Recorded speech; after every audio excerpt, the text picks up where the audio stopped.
This is where the fun begins.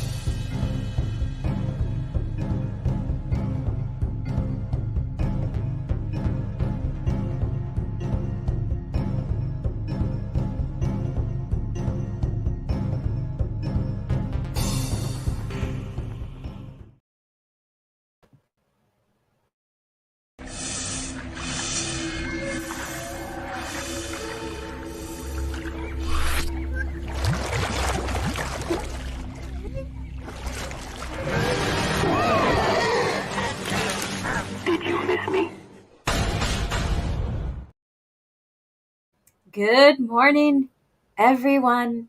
Welcome to Thursday morning Caff Chat. I am so excited to be here with you.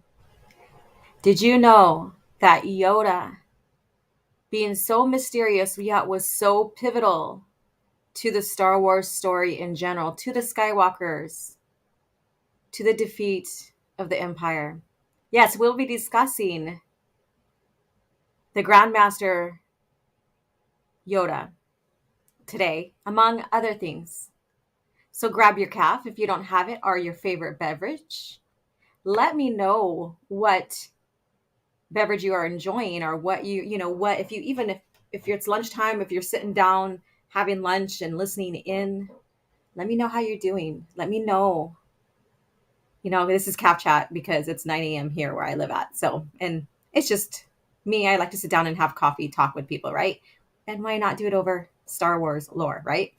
So thank you guys again. So please share, hit the like button, let everybody know on all your social media that we are live here, that we are talking about true Star Wars lore. Now, I didn't really want to put on any makeup or anything like that, so I don't have bedhead or anything like that. I still look presentable. Excuse me. But because it's one of those mornings where I'm taking my time, I did a facial this morning, all of that, I don't really feel like coming on camera. So you have me as Merrick's Horn here with her data pad here, which I really love the character. And my face, it's like my face is basically, I refaced my face onto her and it looks really, really good. So nice avatar here. So, and those who are catching the replay, thank you so much for coming in and supporting the channel and supporting Caff Chat. So please hit the like button and let me know you were here by leaving a comment, or maybe a few as you listen through. Let me know what you think. Give me, some feedback, information, whatever, from the points we are talking about. And orange hat. I'm looking at the chat. So before I get to say hello and let you and say hello and put you guys all on the screen, and I do have Darth Toby here. He just crawled behind me on my chair, so he is still here too. Can't see him on camera, obviously, because I don't have it on. So I just gonna go ahead and go straight to this one here. Did a facial? What the fuck? Left family, just kidding. Yeah, I went and just, washed my face, did everything, moisturized, all of that, just something, little TLC for the face. Yeah, so let's see who's here. But thank you guys again for supporting. I do have my twin son's mug that I shared on Twitter yesterday. I shared a picture of it by my coffee pot. And one of my favorite mugs, other than my art mugs that I have, Twin Suns Squadron is basically a squadron that Luke put together during the New Jedi Order, and then, eventually made his niece Jaina, the commander of it. So that's a good little arc to really get into and find out why he did that and what the purpose was and what she was doing and how they were psyching out the Vong with their own lore and culture. Very interesting. I'm rereading the New Jedi Order, and I'm stuck on Star by Star. I've never really listened to the full abridged audibles that are out there on YouTube, and I'm listening to Star by Star right now, and I'm going on to part 2 of the unabridged audible because Star by Star is the largest book written in Star Wars. And I think it's one of Troy. Yeah, Troy Denning wrote Star by Star, right? I don't have it right here. I think he did. His is I have it right here. My cat's sitting on it. Move out the way, kitty. Yeah, that is a really, really, really good novel by him. Yeah, it was him. I was right. I just wanted to make sure. So let's see who we have here. Yeah, and so I had to pause on some pivotal points because once they get onto the Voxine cloning facility, I guess you could say, to take out the Voxin, it's crazy, heartbreaking, intense, all of that. Troy Denning did a really great job writing that story. All right, let's see who's here. Let's see who's here. All right, so Batsy Universe, thank you for coming in and hanging out and waiting for the show to start. Thank you so much. And then Crimson Miss, and greetings to you. I'm like holding up my cup, like you guys can really see me. I don't have my camera on. I'm sorry. But greetings to you. And I don't know if I'm gonna have a poll. I mean, I could carry on the Mandalorian thing, but I just forgot to prepare for that and look up some Mandalorians to vote on. So maybe I'll have you guys, the first 4 Mandalorians to be presented that wasn't presented last or 2 weeks ago, will be the poll you guys can vote on.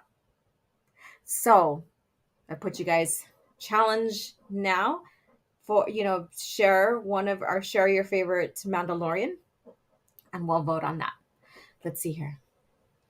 And then we have Knight Ronan, hey, how you doing? Hell. And Iron Inquisitor, good morning. And good morning to you from the West Coast. It's been rainy here. California. Basically, I live in the Central Valley, and I'm not really doxing myself. I'm just giving you the region where I live in, and I have a business, and so if you really wanted to research where my business is, you can find me. But where I live at, I'm very secure. But anyways, where I live at, it has the Great Tulare Lake, a lake that was surrounded by like swampy areas here in the valley, the Great Valley. And we're going through, and that lake was drained for agricultural reasons and stuff, and the waterway was really changed and dams were made. Well, anyways, we've been going through some record-breaking rainy winter season so far, and the Tulare Lake is coming back. So there's major flooding in the bed where the Tulare Lake once was. So it's very interesting to see, and this is my own like thing, Mother Earth like regain her natural waterways in a sense. Humans, we can change things up so much, but nature will prevail. That's how I see it. Nature, Mother Earth will prevail. Anyways, but I'm not here to talk about that kind of stuff. So let's see who else is here. So it's been rainy here. It's nice and rainy, and then where some birds are outside my window singing because they're enjoying the weather. Orange Hat Review, hello. Another channel member. Pull up and enjoy the ride. This is where the fun begins. Yes, I love that. This is where the fun begins. Dirt. I love that. And Keck44, howdy. How are you doing? And Terminus, I always say east or whatever, but Terminus. It's how long have I been doing that? For a while now. I'm sorry, but yeah, Terminus is here. Let's see here. And we have Caffeinated Wolf lurking well working. You're a poet and didn't know it. Awesome. Cheers to you. Hopefully you have like a big old mug of coffee, some kind of caffeine near you as you work. Whistle while you work. Da da da da da da. I guess. Yeah. Okay. Iron Inquisitor Yoda is the boss. I agree. He is the most pivotal character. So we always think, okay, so the Skywalkers are pivotal. Yoda or Obi-Wan was very pivotal. But when you look at the whole story of Yoda and what he went through himself, yeah, he doubted Anakin was the chosen one because it shows that this wise, wizened little creature, did make mistakes. Wasn't always right. And so this will also go into a cringe factor with Yoda, where Disney Star Wars, Disney Lucasfilm is making him, I guess, inferior, really destroying his character to really make him a huge failure. Yeah, we knew that Yoda failed. There were some things that he failed at, and failed failed to enact on. And he realized that at the end of the Revenge of the Sith novelization, right? But it feels like, it seems like, because you guys have been here with me reporting all these other Yoda stories as Yoda stories story arc continues in the Disney lore, right? And it just feels like they just want him to make him more of the reason why the Jedi fall. And we'll get into that into cringe factor, but not right now. So let me see. I know other people are popping in. We have 17 beautiful souls here, so please hit that like button. If you can hear the little bit of scratching and jumping and everything, the cat Darth Toby is with me right now. Yoda is my favorite Jedi. So good, because I wrote down some notes because he did have a significant story. Most of it was in the EU, of course. And there's a lot to follow behind his arc, right? There's a lot of story behind his arc in the EU. So if I miss anything, or if I bring something up, or I miss anything, or if there's something that any one of you guys want to share that maybe I didn't about Yoda once we start talking about him, please share. Please share. I gotta scroll down so I can get this poll going, but I just wanted to say hello to everyone. Yeah. And then I didn't finish the rest of it. You can't go wrong with the little green freak, as Palpatine called him, right? That was hilarious. People hate Troy Denning for some reason. His haters refer to the post New Jedi Order as the Denning verse. I know, it's crazy. It's not, well, because Lucasfilm at the time gave him, after New Jedi Order, gave him the Darkness trilogy, which then also set up the rest of the story. And I think that's why people say that. So it set the Darkness trilogy set up Legacy in a sense, but it wasn't just him. There's a few of them that collaborated together. So he wasn't necessarily in charge. They all collaborated together and created the story. So I don't know. I'm not a Denning hater. Yes, there are some novels of his I'm like, you could have done better, sir. And there's some that, like Star by Star, that I really love. So, and I think that's with every author. We have maybe one or two authors in the EU that we really love. And then we have one that's like, ugh. Like, I think it's Sean Williams or whatever his name is in the New Jedi Order. He did the last trilogy in the series.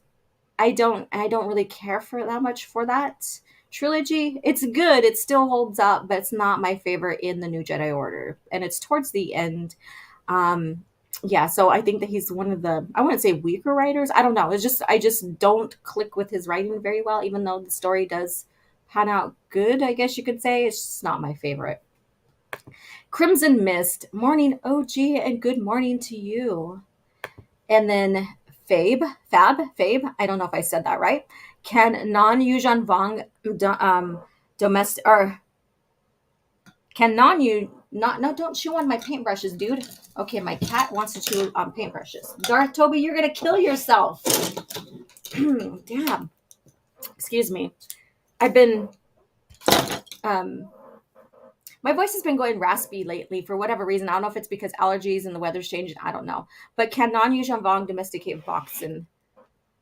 I don't think there's ever, and if someone in the chat can correct me, so I don't remember if there was any Voxen that were domesticated. I think they killed them all. I think they were all killed eventually. So let's see here. I'm going to write this down. Here's one. Cal Scarata. So Cal, we'll do Cal. Cal Scarata. And Dead, and then we have another channel member here. Good morning to Dad Man Walking. I always say Dead Man because it's just automatic to say, but it's Dad Man Walking. I love that though. That's cool. And then Crimson Mist, of course, is another channel member. I visited the central area in Cal, particularly Gilroy, Hollister, and San Juan Bautista. Okay, yeah. We always go through Gilroy sometimes when we're going to the Bay Area. So, yeah. And near the garlic capital of the world, I guess you could say, if you want to call it that. Iron Inquisitors, I am the West Coast too, Washington State, east side of the state. Okay. Nice. I'm much south. Let's see here. Everybody's like, I live here. Let's see here. Anybody else share their favorite Mandalorian? Because I only got one so far. If I'm going to make the poll, and this time it'll be up to you guys instead of me bringing up the characters to vote on. Crimson Mist says it's been raining here in Utah, and we've had over 500 inches of snowpack up in the mountains. Now people are concerned about potential flooding and landslides once the snow melts. Yes, and that's the same here. We had there's flooding, like a creek that I pass every time to go work at a studio where I teach yoga. It's called Cross Creek. Hardly any water in that sucker. And then when they finally do have water, it's just very minimal. The banks, the water is flooded over the banks and is in the farmlands there. So very crazy. Like I said, the natural waterways are coming back. I'm pretty sure the underground water table probably is fairly good now here in California, but I'm not sure. I'm not no environment expert. I'm just, just reporting what I'm seeing and experience here. And Christopher Barker, we're just casually chatting right now, presenting that. We'll be talking about Yoda today. But first of all, I did report, and I've been following and waiting for the obituary to come out. But it was Steve Perry that got the news out to some of some people in like the industry, that James Michael Reeves, one of a EU novelist author, and also did Batman, and there's many of his works that he did outside of Star Wars he's known for, had passed away on the 20th, so a few days ago of this month. So a pivotal EU author who also co-authored with Steve Perry as well, not only in Star Wars but in other franchise too, other other storylines and stuff like that. So once I see his obituary too, I will share that. So I think he was like 75 or so ish when he passed away, and his body just overcame to Parkinson's disease. That's what is told. So another pivotal EU author passing on. Excuse me. Another EU author, passing on. So, go ahead and check out his books. Coruscant Nights, The Last Jedi, not The Last Jedi the movie, but The Last Jedi, the true Last Jedi. Bedstar, Death Star. There's a couple other, but yeah. So please, if you have his novels, maybe start picking them up and reading. Maybe pick up the Coruscant Nights and read the trilogy again. Yoda was a huge traditionalist, but I bet they are going to make him Grogu's father. God, I hope not, because then that would make him a hypocrite, right? Let's see here. Everybody's saying hello to each other. I love that. The community is good. I love our EU community, and I love how they cross over to other channels that support the EU. So you guys are amazing. I am so thankful and much respect to you guys out there. No matter where you are in your journey in the EU, whether you're beginning and you're making your trail through, your favorite era, or you're seasoned with it and maybe rereading something. We're all here because we love the original Star Wars. And maybe you're just a gamer or a comic reader, or whatever. It's all the same. And I'm so thankful for every single one of you. So Fab or Fabe, I'm sorry. Again, I'm our Fabe. But anyways, I hope they don't make Yoda Grogu's father. Yeah, I just read that, Laura, because I went on a little thank you speech. Thank you very much. Chris, will OG cover the New Republic article? What new? Am I missing something? I didn't check the news in the last couple of days because I've been busy. I prepped meals. I got to throw laundry in the wash. I am getting ready to drive 8 hours to Scottsdale, Arizona, for some training, some yoga, continued education training. I'm super excited because not only will I, continue to learn more anatomy and safely putting people into poses, fascia, like what that is, and how how to help, students work through the tightness or fascia of the body and all that.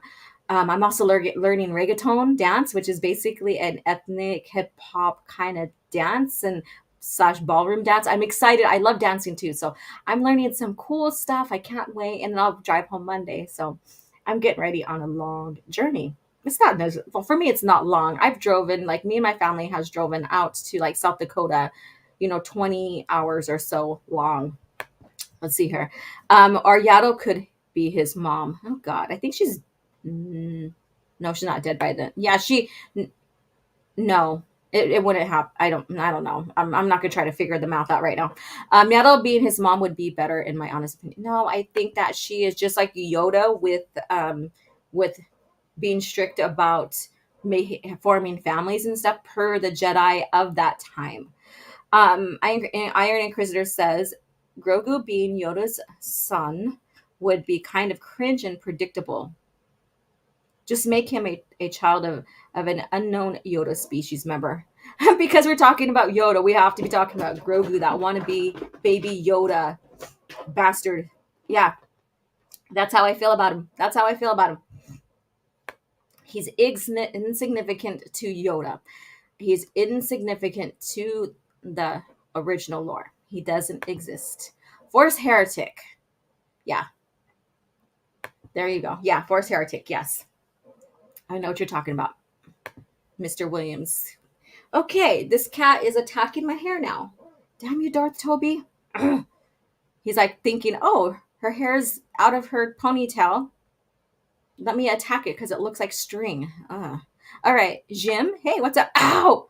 You little shit ass. Now he's biting my wrist. Now he's licking it. Oh my God. Darth Toby is torturing me right now, you guys. Okay. Jim says, let's be honest here. We'd all prefer the Denning verse over whatever Chuck Wendig, sorry, Chuck Wendig writer writes. That is so true. That is so friggin' true. Oh, this little guy. He is just a terrible. He's not terrible. I love this little guy, but still, he's being a little jerk right now. At OG Stars, good morning, everyone. Yes, Gordon, good brother. Good morning to you. And Matt G is here. So, anybody else going to share their favorite Mandalorian? So I can get the poll up. If not, we're going to start talking about Yoda. So I'll give you guys another couple more minutes as I say hello to a few more people. And now he is purring on my arm. So there we go, Darth Toby and his adventures. Little shit ass. And Matt G, hello, with his little coffee. No. That's mine. Dude, I'm going to kick you out. Let's see here. I recently picked up a hardcover edition of the Death Star novel. Ooh, great find. Cheers to that, Christopher. Cheers to that. That is very cool. Hardcovers nowadays can be very pricey and even hard to find because those are not being made anymore. So the further along we go off in time where people start collecting their for their libraries that they're missing and they don't want to buy Legends label and they want to buy specifically hardcover, the further we go on, that's harder it's going to be to find those hardcovers. So good job finding that. Iron Inquisitor says another underrated gang that will rise up with me one day is the Callista and Luke gang. Oh, so you're with Matt Wilkins on this, huh? Of which I'm the leader of Laugh Out Loud. You're with Matt Wilkins on that because he's a Callista and Luke fan as well. Very interesting. Very, very interesting.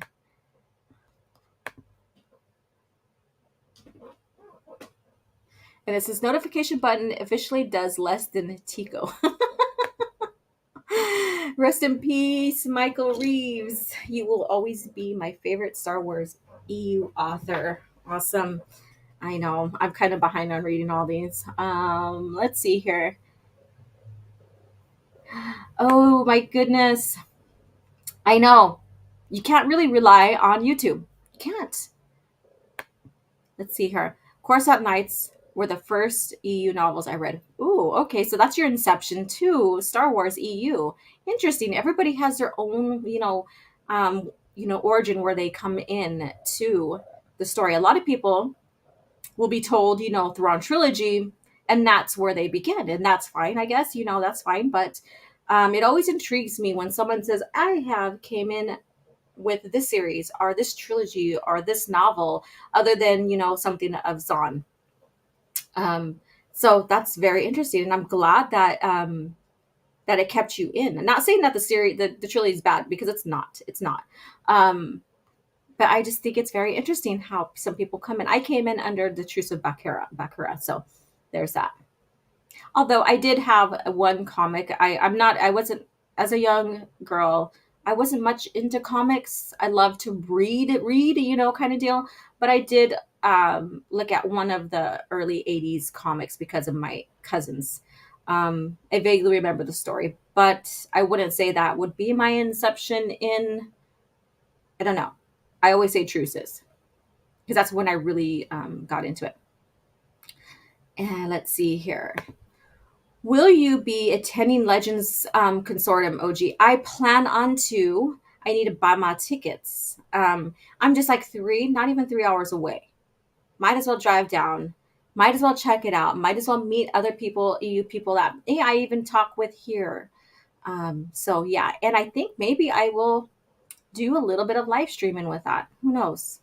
Who knows? Maybe I'll dress up as Mirex. I do have some things, but not all.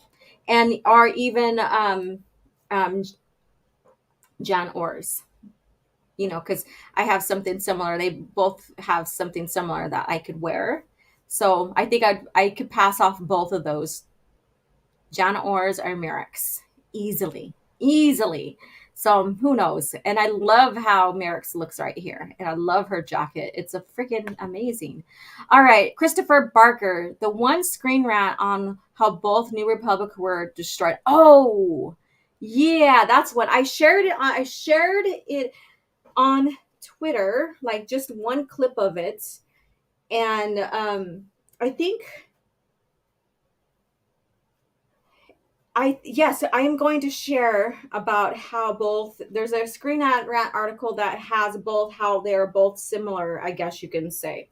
So, or something like that. It's not exactly the same title, and now I know what you're talking about. Yeah, we will do that cringe factor too. However, let's get into Yoda talk. So if anybody wants to share anything, let me scroll down to see if you guys have any more about the Mandalorian. Kitties are little tigers. Yes, they are. Let me see. I'm scrolling down. I'm not getting to everybody's. John Orrs, please.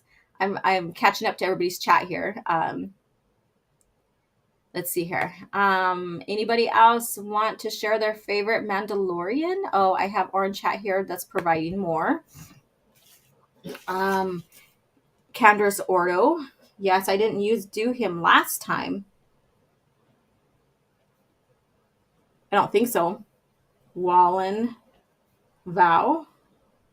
And I did Kisses Fett. I think, did I do Candace Ordo? I think I did. Um, if you don't move, I strike. He is now laying in my lap, purring away. He is purring away. So as long as he's laying there comfortable, we are all good. I'm good. As long as he's comfortable, I'm good. I'm not getting attacked.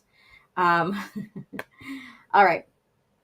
So let's get into a bit of Yoda. Let's get into that fun little green alien man here. So first of all, what do you like about Yoda? What is your, maybe it like, you could share, maybe your favorite scene in the movies or favorite storyline in a novel. So go ahead and share that. What is your favorite thing about Yoda? Could be a saying, any one of that. I'm going to turn this heater off here. I'm going to have to move with this guy, and I dread it. There we go. There we go. Yeah, so what do you like about Yoda? Could be a scene from the movie, scene or something from the novels he's in. It could be a favorite quote of his. Share. Go ahead and share. Now, Yoda in the original lore, so the canon, he was born in 896 BBY. So just imagine that. 896 BBY, and then like add like 19 plus years to that. 1920, about 23 something years, like 22 maybe years to that. That guy is old. That guy has seen a lot. And of course, we know when he passes away, and that's Return of the Jedi, about 4 ABY. And of course, we know that George basically wanted him to stay mysterious. He wanted his origins, where he came from, planted all of that to be mysterious. So his species planet is unknown, was never charted, never documented in the Star Wars lore. And I think George did a very good job with that. So we're just beginning talking about Yoda. So those who are coming in, thank you. I seen Stig pop in. Good morning, Alora. Good morning to you. And then Justin, Star Wars Marvel purist. Thank you for coming in. He wanted him to stay mysterious. I think he wanted him to be one of those wizened, wise old masters, that we see in those tropes of fantasy. And so by making the decision of him being this mysterious species, this mysterious creature kind of deal, it makes him more intriguing. Because every other character, even in the EU, has some kind of like backstory. Yoda does have some backstory because, of course, the lore, the writers, the company expanded on his, on his character. But keeping him a mystery is what makes him intriguing, because we'll never know. And then the other species, the other beings of his species is Yaddle, Vander, Takari. I don't know if I said his name right, and Otig, and I think there's one or two more I didn't write down. And so about the 4 or 5 or 6 of them that are known were all a part of the Jedi Order at one time in their life. And does that mean that the species was very, very force sensitive? Maybe. Or maybe just because the species isn't known and we have these several species that join the order, we know them because of that. Now that could be up to, it's vague, and it could be up to everybody's interpretation. I've been in this debate on, well, the Yoda species are so force sensitive and that's why they are not documented, and because they're being protected. And that's just a fan theory. But that's what people are saying now because of that wannabe baby Yoda bastard, aka Grogu. So that's one of the things that people say. When Yoda was found,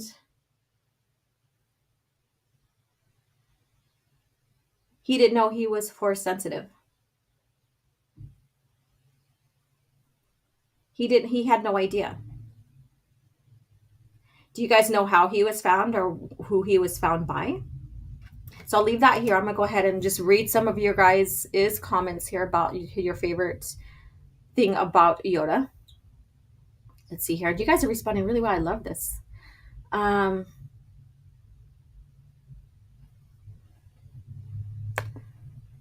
Yeah, he did make a cameo, which is pretty cool. I just hope, and I'm not trying to go off topic, and this will just give you guys something to think about. I just hope he doesn't change, like walk back what he said about the PT and how it was media driven. Because that's what Hayden and Ewan did. They walked back and said, oh yeah, the PT wasn't really well received. But then way before Disney bought him out and the PT was like the thing during the time, they praised it. They praised the fans, all of that. So hopefully he doesn't walk back what he said, because that's what it seems like everybody does once they get under the mouse's control. So something to think about and to watch. I'm calling it. Watch. He does. Watch.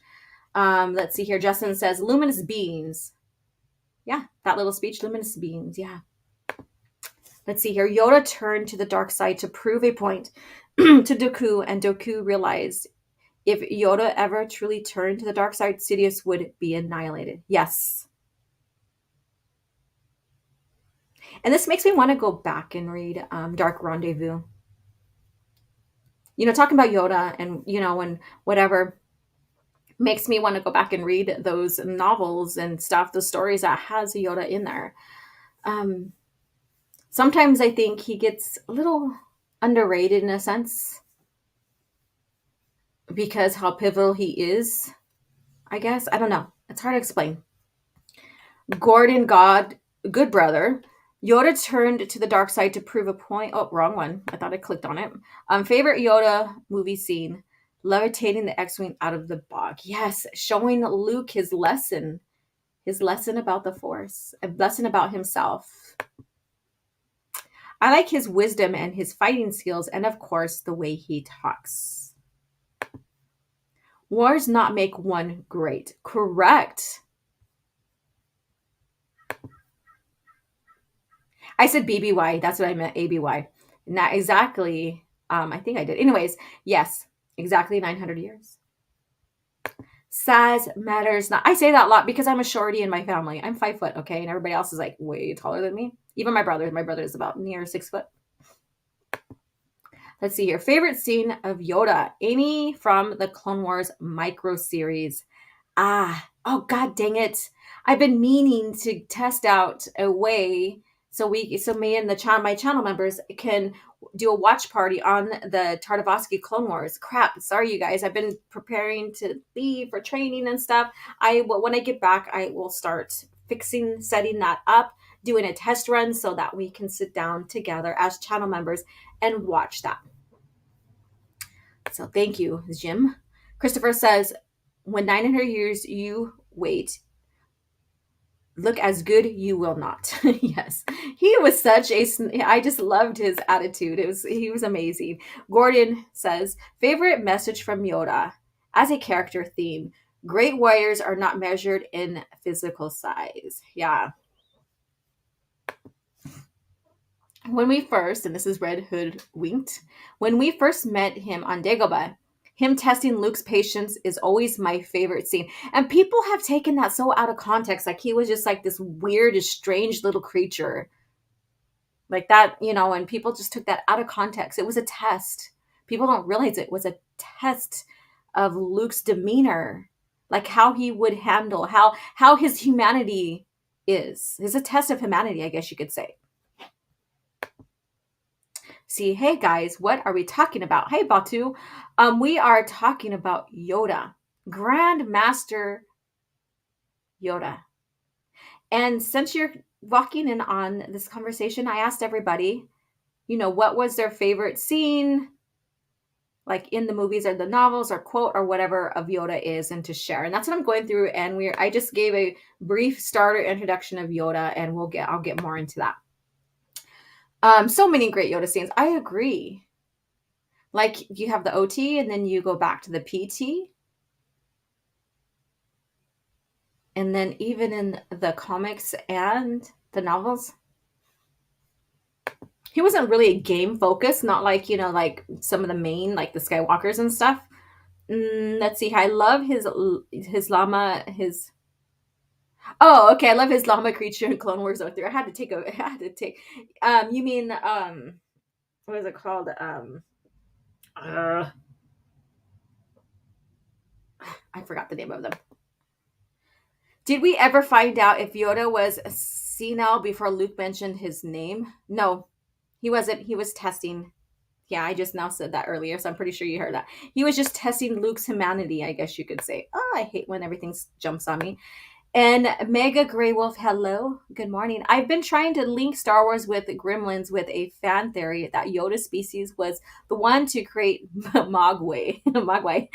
The Gremlins novel states they were creatures created by an alien race. Interesting. They do look similar, I've always pointed that out.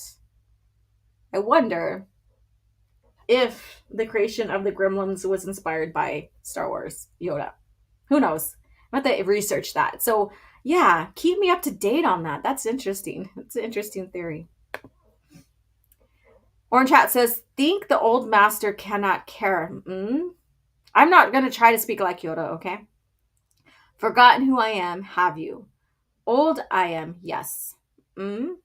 Loved more than you, I have. Padawan, lost more, hated more, killed more. Yeah.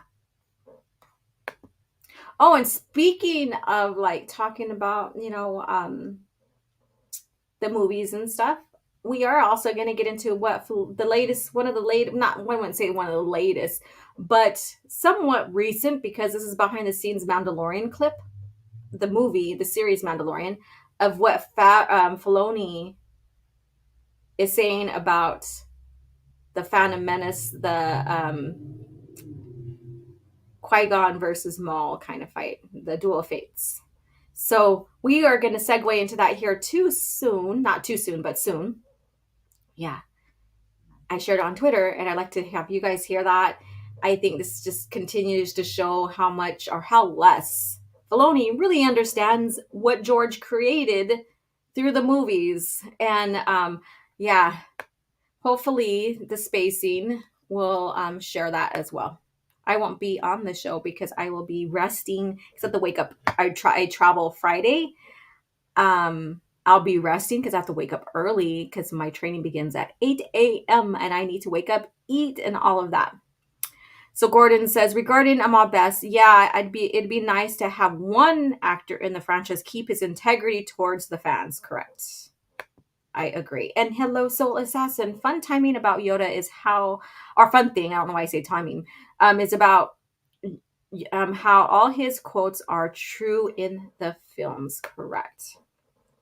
And Mage, his test, acting like a weird creature is my favorite scene of Yoda. Yeah. Oh, so you wanted to see if Luke would treat himself like a little green freak? There's a little green freak. I got that. Yeah, consider joining my community. Yes, thank you so much.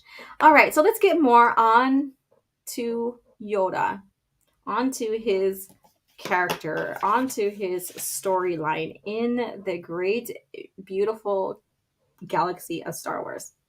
Excuse me. He did hold both titles when we got towards the PT, the prequel trilogy, or towards the end of the Old Republic. And he was the Master of the Order and the Grand Master. And yeah, they can hold.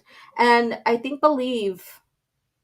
I'm almost certain that Mace was the Master of the Order, and he then resigned it, and that went to Yoda as well. So that shares how much, how experienced and Mace is in all, in all aspects of himself as a Jedi, because that is not just given a title out that is lightly given to anybody. So that's not given out lightly. Hey, good morning, Jedi Padawan Trailer, another channel member. Thank you for joining us this morning. Let's see here. Of course, I don't think any of you guys ever seen Yoda with his full color of hair. Maybe some of you guys have by reading some of the comics and stuff that may have him. But he did have brown hair. Yeah, little green man with brown hair. And I thought it was very interesting, when I first seen that. I'm like, oh, okay, that's what he looks like with a full head of hair. Very, very interesting indeed. So he was found by his master Gormo after his ship, along with his friend, were traveling to the core to find work. The ship was damaged by an asteroid and left basically there, just paralyzed, like non-functional. They couldn't even repair it, and they were drifting for a couple of days, and that's when he was found. And that's when he was also discovered to have Force abilities. And so from there, they both were taken to the Jedi Temple to be trained. So that was an interesting little arc there in how he was found. And later he studied under Coven And by the age of 96, now think about this, you guys, considering Disney, Star Wars, the wannabe baby Yoda bastard, aka Grogu, he's 50 right now, right? In his species age, he is 50. He is still acting like a toddler. He is still acting like and can't even like make speech, can't even talk. Still acts out. But at the age of 96, Yoda became a master, a Jedi master. That does not make sense when you think about the two of them. So is Disney stunting the Yoda species somewhat? Or is that wannabe Yoda baby bastard retarded? Oh shit, I said the R word here on the stream. But anyways, gotta pick one. Gotta pick one. Got to pick one. Later, he was elected to the Jedi High Council. So there's no date given to that, but that seems kind of close to after he was. Every time OG mentions Grogu, his title gets gets longer. I know. I don't like that little guy. Yeah, but he was then elected to the Jedi High Council. He, basically was very, very skilled in the Force, as you can tell. Great. He was a fast learner, very smart.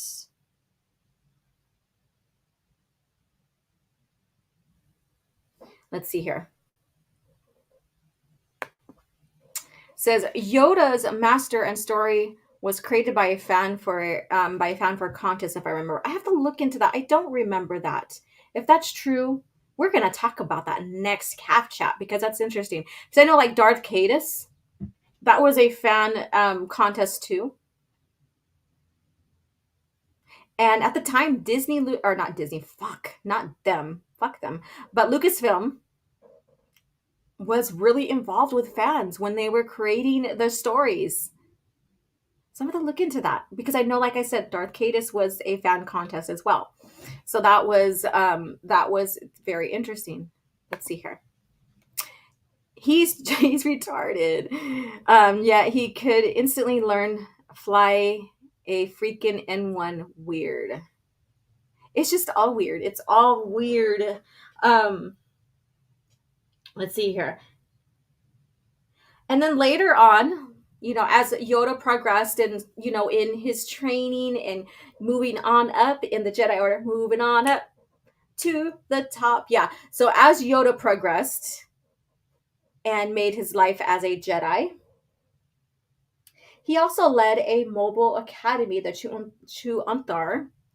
And if you know the Courtship of Princess Leia, that's where the stories combine with that. So he led that Jedi Academy. They've basically had found their way in a sense. I'm being very short with the story here to Dathomir, and they were fighting the witches or the Night Sisters or whatever you want to call them.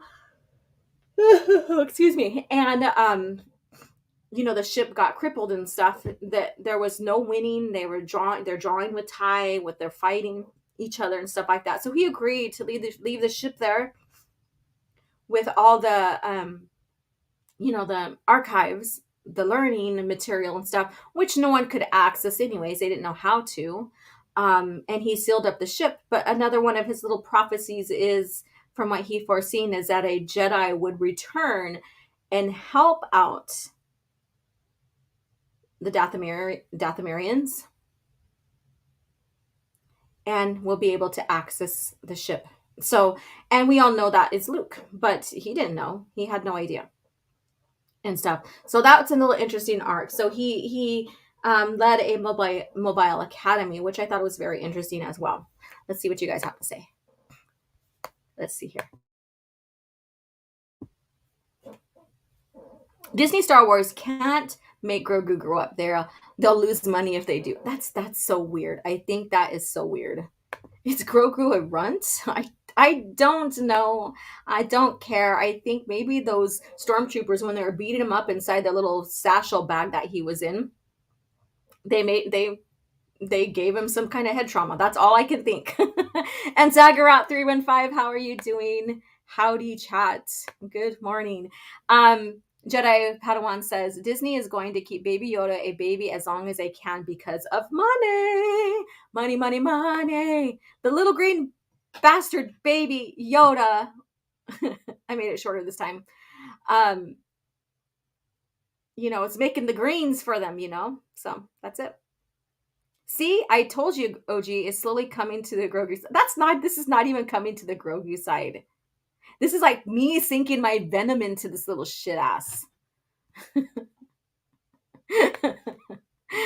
May says, I wonder if Grogu was put in stasis for almost 50 years, so chronologically he's 50, but developmentally he's still a baby. You should still have the same development, but this is the original lore with putting someone in stasis or carbonating them.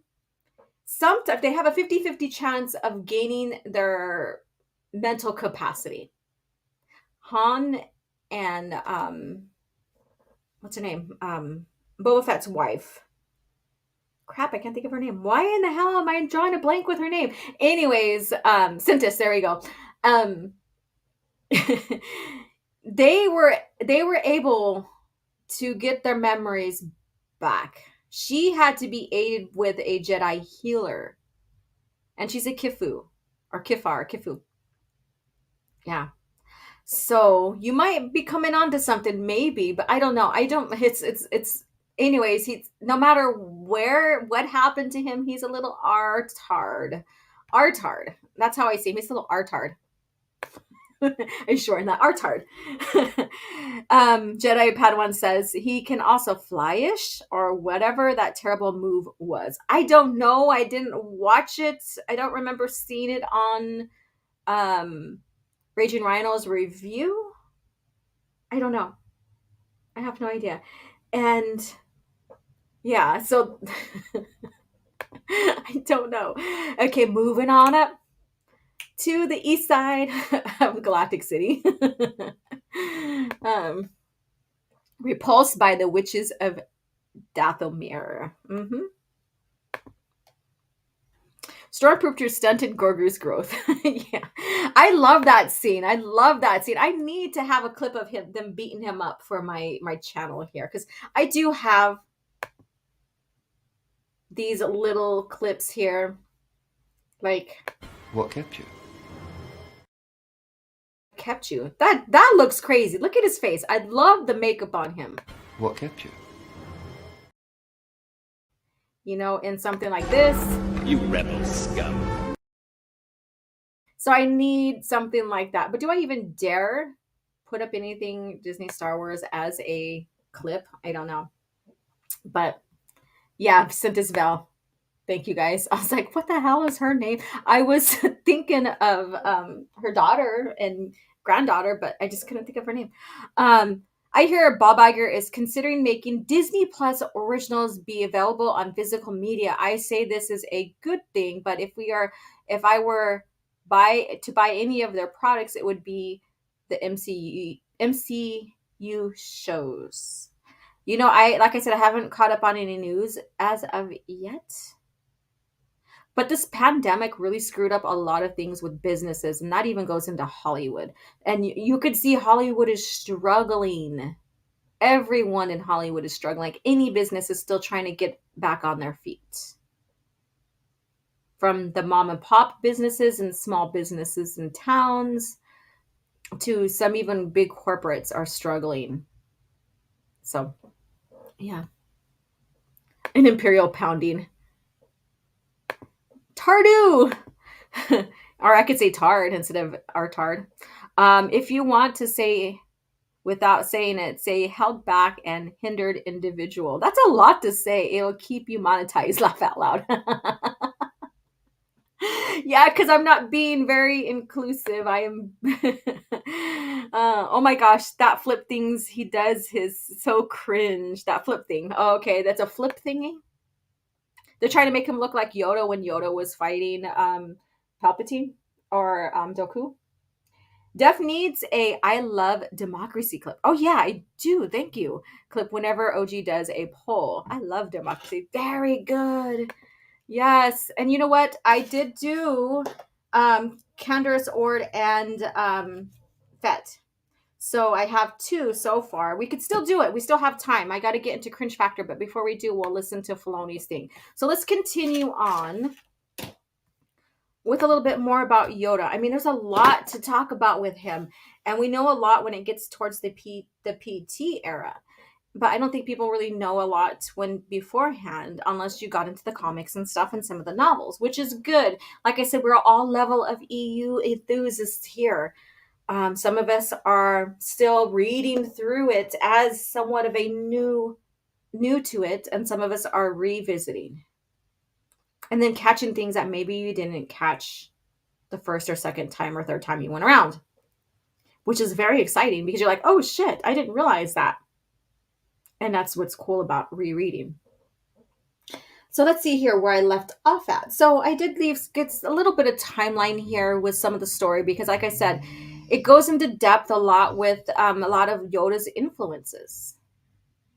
And once we get into cringe factor, we'll get more into like more of his influence because of the way Disney is setting him up to be a huge, significant failure. Like they're really bastardizing his character. So let's see here. So 400 BBY, Yoda could be considered one of the greatest masters in Jedi history. So there's 2 others. But so there's like 3 of them, I believe. Yoda, I forget the 2. I'm like forgetting a lot today. Sleep was good today or last night. Yeah. But anyways, so he's considered one of the greatest all-time masters in the Jedi history. So I thought that was very interesting to, to see that because of how long he lived, because of how significant he was, because how he was very hands-on with students. Did you know that he basically trained almost every single Jedi that passed through the order in one way, shape, or form?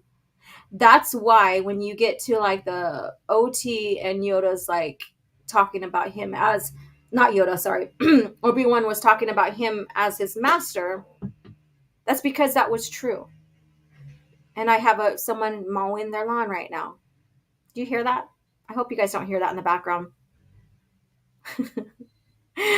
Tim, I have someone mowing my lawn right now. If you guys are aware of like him talking about people mowing their lawns like crazy every other day, this is going on right now. Anyways, yeah, so every Jedi passed through Yoda's door, so to speak, for training.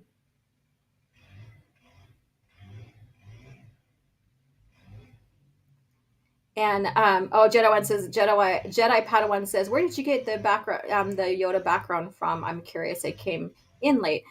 I researched through books, novels, and talking with other people, and Google. I'm trying to avoid Wikipedia as much as I can. I don't support them. They blocked me because I asked a simple question regarding diversity.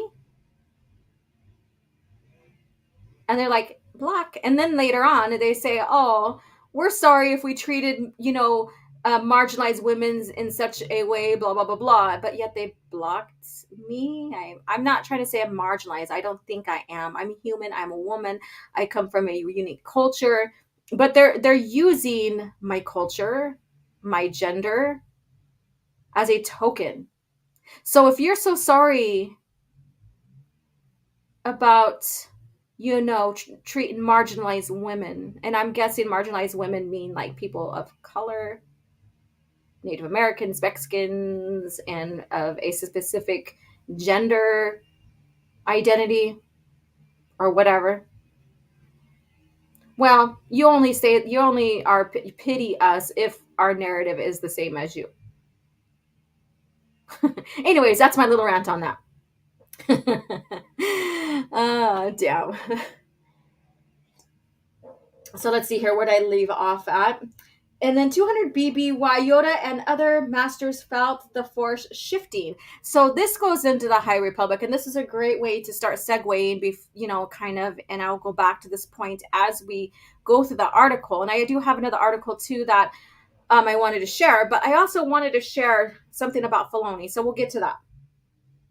So him and a few other masters felt the force shifting going dark. He put forth the possibility, the imminent approach of the chosen one, which goes into the prophecy of the chosen one prophecy, right?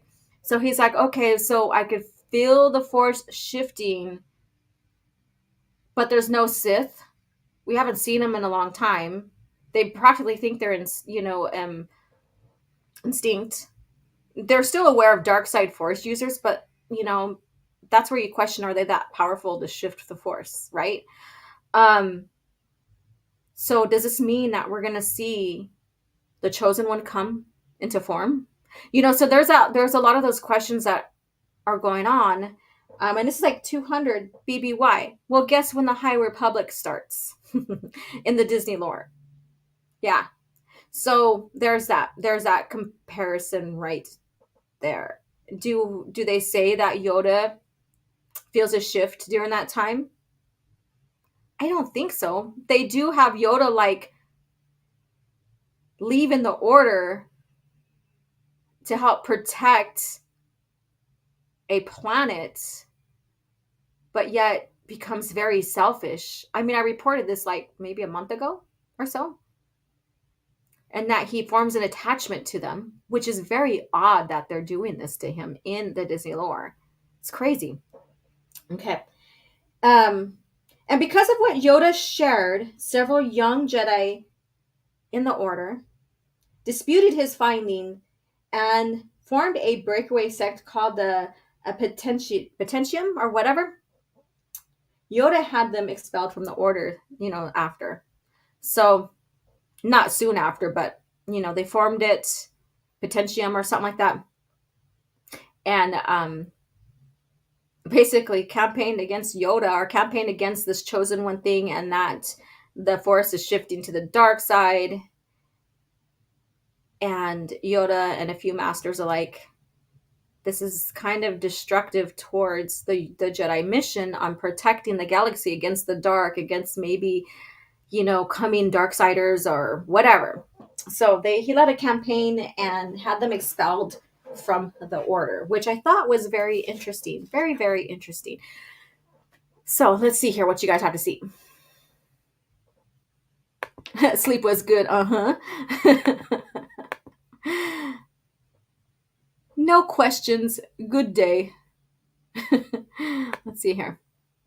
According to Wokepedia, OG is the brown face of white supremacy. I guess so.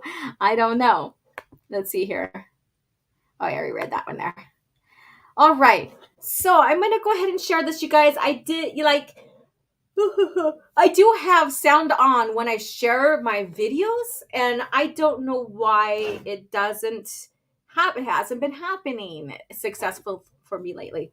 I mean, I did like a watch party watching Legacy of the Force fan film, and the sound went perfectly for that. So I don't know if it was an update or if it's my own computer or whatever, but we're going to attempt to watch this video here. I'm going to pull the video up. And I'm going to play maybe a second or two or three. And I want you guys to put thumbs up if you can hear it. Thumbs down if you can't. I think that you guys will be amazed with what Filoni has to say here. And we'll discuss this before we get into a full cringe factor. This could be a cringe factor, but I would say this is more of news. It could be both, but I'm going to go ahead and share it here, and then we'll get into the cringe factor article. So let's see here. So thumbs up if you can hear, thumbs down if you can't. Let's do this. Let's do this. In Phantom Menace, you're watching these two Jedi in their prime fight this evil villain. Maul couldn't be more obviously the villain. He's designed to look evil, and he is evil, and he just expresses that from his face all the way out to the type of lightsaber he fights with. What's at stake is really how Anakin's going to turn out. Can you because start? Qui-Gon is different than the rest of the Jedi, and you get that in the movie. And Qui-Gon is fighting because he knows he's the father that Anakin needs. Because Qui-Gon hasn't given up on the fact that Jedi are supposed to actually care and love, and that that's not a bad thing. The rest of the Jedi are so detached and they've become so political that they've really lost their way. And Yoda starts to see that in the second film. But that's why he counts. That's why the duel of the fate, the fate of this child. And depending on how this fight goes, Anakin is so in Phantom Menace, you're watching these two Jedi Prime fight this evil villain. All right, so I let you guys listen to it fully without me stopping. Then I'm gonna stop and talk about that. So this is the Duel of Fates. And he is discussing what the Duel of Fates is about, and he's getting it completely wrong. So we'll go on. Maul couldn't be more obviously the villain. He's designed to look evil, and he is evil, and he just expresses that from his face all the way out to the type of lightsaber he fights with.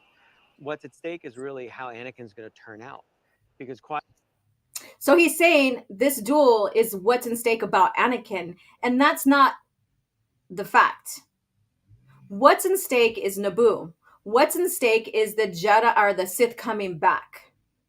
What's in stake is the galaxy. It's not about Anakin. However, yes, he found the chosen one. If he dies,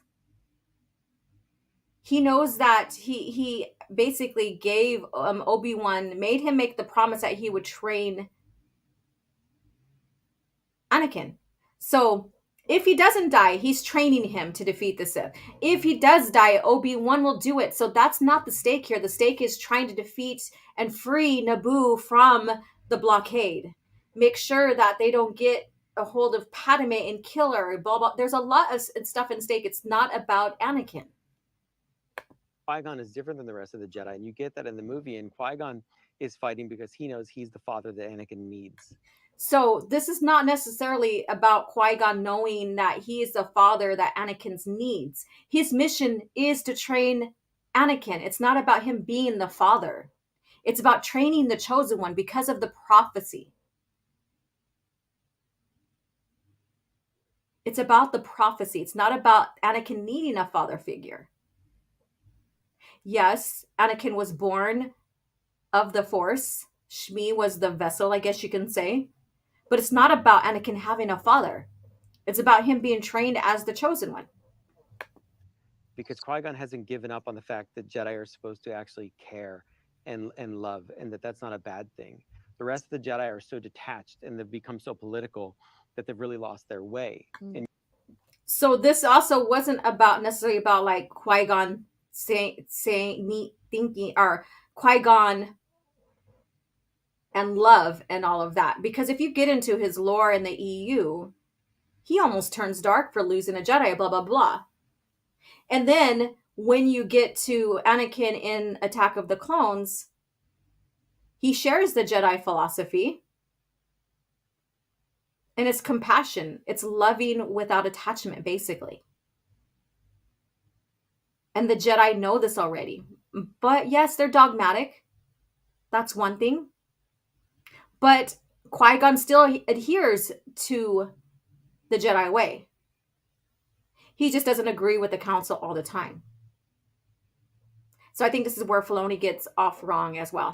And Yoda starts to see that in the second film. But Qui-Gon is ahead of them all. And that's why he's not part of the council. So he's fighting for Anakin. So he's not a part of the council because he doesn't want to be, right?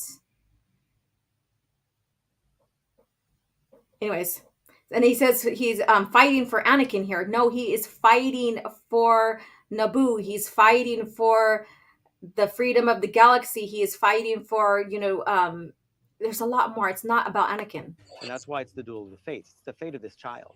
And depending on how this fight goes, Anakin his life is gonna be dramatically different. So Qui-Gon loses, of course. So there you go. This is not about Anakin's fate. This is about the fate of Naboo as well. And like I said earlier, no matter if Qui-Gon lives or die, Anakin's going to be trained. So that was like the less of his worries.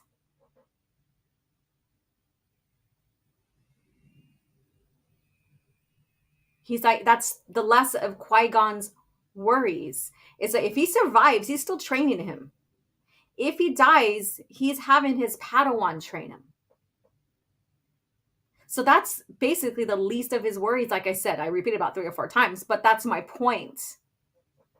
The fate, the duel of fates, is about Obi-Wan becoming a master, right?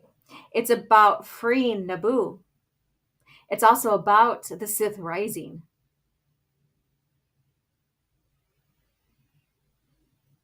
It's a lot more, and it's not about Anakin.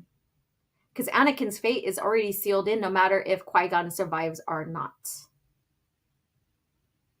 And so this is where Filoni, once again, gets it wrong about the movies. If you watched me on The Space and we discussed this very thing, and if you follow me on Twitter, I've discussed this very thing. And I should have done a video. I need to do a part 2 of Filoni video. But when Filoni talks about the lightsabers, and then when he talks about the OT, he completely gets everything wrong. And it's like, what the hell? Here you stage yourself as George's apprentice or the chosen one, many people say. The people put him on a pedestal. And so he is very, very knowledgeable because George trained him. Well, if anybody sat down with George would have gotten some wisdom about what George thinks and wants for Star Wars. But also, George changes his mind so many times. I've said this before. Like, he even contradicts himself a lot. And that's just George. That's just George Lucas himself, right? But to put yourself in this position of, I'm the next George Lucas, but then interpret every damn thing that you see in the movies fucking wrong, you have discredited yourself. You don't know shit. And I don't know why people put him on the pedestal. They are too blind to see what he says. He can't even explain the lightsaber correctly. It's like he goes around in circles trying to figure out what they're doing with the dark saber, and says like a non-trained being can't handle it, can't ignite it. It's just too heavy for them. They can't operate it, blah, blah, blah. But then you have Empire Strikes Back with Han Solo igniting Luke's saber. And then in his very own show, TCW, Padme handles and ignites and stuff Anakin's saber. That dude contradicts himself so many times. It's hilarious.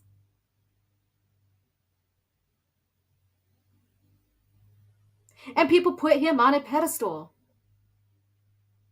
because he's George Apprentice and he knows everything about Star Wars. People need to fucking take those rose-colored glasses off or open up their eyes or whatever. Wash your face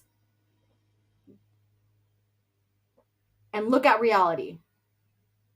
Because as far as I've seen with everything Filoni's done from TCW forward, has really diminished the Star Wars legacy, the continuity. Like, the company spent 20 something, 30 something years pre-Disney building a continuity that was coherent of history in Star Wars, correcting any past mistakes with retcons just so that they can have a smooth history, because that's what fans want. And then boom, here comes Filoni, and he turns his nose up to it.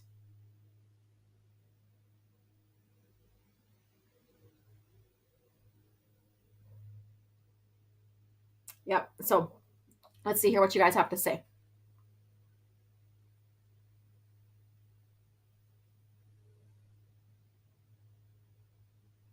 Okay.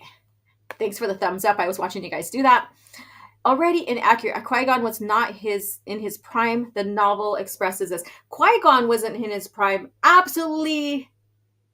Obi-Wan wasn't in his prime. We may start seeing Obi-Wan in his prime towards the end of Revenge of the Sith. A Padawan is never in their prime. When they become a knight, not really, because they still have a lot to learn. That's how I see that. Hand, purple, blue. See here. I've never got the impression Qui-Gon was in his prime. No. Lucas Apprentice, y'all, face. Right? Filoni never knew anything about Star Wars. He's dumber than an idiot. Wow.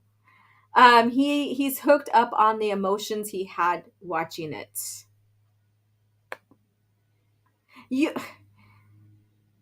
Even when I watched it, and I was like, oh, like the first time, and even sometimes after, I'm like, that's pretty cool, blah, blah, blah. I understood it. I don't know. Please hit the like button, yes. Filoni gets many things wrong, right? Too often looking for inventing subtext. Are you talking about Filoni? Filoni just trying to ruin Lucas's characters so his can look better. And that's the thing. That's the thing. And I did tweet something about that with Kanan Jarrus or whatever his name is, about people, like, about an article saying that he is a better Jedi than Obi-Wan and Yoda. And those are two of George's original characters. Movie characters. He didn't even know about Anakin. If he was after Anakin, he likely would have snatched him on Tatooine, correct? And Anakin was hidden, which goes into the whole Starfighter, Naboo Starfighter scene, but that's another story and it's on its own. Yes, I guess you're agreeing with her. If Anakin had been killed as a child, where does the Chosen One Force midichlorians go? Well, it's a prophecy, and Anakin was made by the Force. And I wouldn't say the Force presents and has things go the way it needs it to go, I guess you can say. However, if Anakin died, then another Chosen One would probably come about, right? So that's just what I would think, since it's a prophecy and it was a Force, he was Force created. And not by Palpatine or Plagueis. He was a failed apprentice. Let's see here. He's the Hollywood version of George Lucas, completely controlled, never thinks outside the box. Ooh, that's a slap in the face, really, not to George, but to him, because George's mission is to stay out of Hollywood, basically. From the very beginning, there's a lot of stories, and reading through the archives and stuff like that, and going more into that, man, really showed that George was like this beta filmmaker that wanted to do his own vision and didn't care what Hollywood thought and didn't want Hollywood involved. There's a lot of story behind that. Yes, he did get money and stuff and studio support, but he remained mostly independent because he didn't want Hollywood controlling his own stories. If Qui-Gon Jinn was in his prime, he would have beat Maul, correct? Filoni only cares about the characters he created. I think I read that one already in those two. The chat is crazy. Filoni's stroking his ego. He's stroking someone, and they're around that table in that interview with him, really enjoying the show. All right, George Lucas became an empire unto himself, an empire of dreams. Use their money, not their BS. Correct. So I wanted to share this because there's so much evidence now, including some recent interviews, on how wrong Filoni is getting the lore and stuff like that. And it's mind-boggling to think that, if he is truly trained by George Lucas to understand Star Wars, why is he fucking getting it wrong? Why is he interpreting these scenes and these movies wrong? This is just exposing him. Filoni exposed. Filoni exposed. I should do a video called Filoni Exposed and get all that recent interview, proof, evidence, and talk about that. And then you have this video. And this just came up to me by recommendations shorts. And I was like, okay, well, let's see what Filoni has to say. I'm like, holy shit, he fucking got that wrong. And I shared it on Twitter. And I'm like, okay, I'm going to share this on Caff Chat. So there we go. So that was 20 minutes of cringe factor time on him. But I thought it was important to let this be exposed. Let people know about this. Because when people say they should put Filoni in charge, Kennedy's out, put Filoni in, kind of deal, or even Favreau's towing the line right behind him.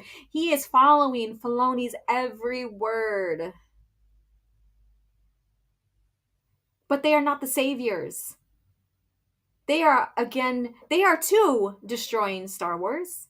They are too in line with Kennedy and the company. Like literally the company. And people can't see this. They don't know the lore, like people say. And yet people think, oh, they're perfect to be in charge. Holy shit, they're going to be just as bad, if not worse, because they are content creators. And then Justin says, he is the antithesis of... antithesis. I can't even fucking say the word right now. Of George not like George at all. George raged against the machine and still does. Correct? Ew, no. Yeah, I know. I had to say that because it's funny. I had to say expose Filoni.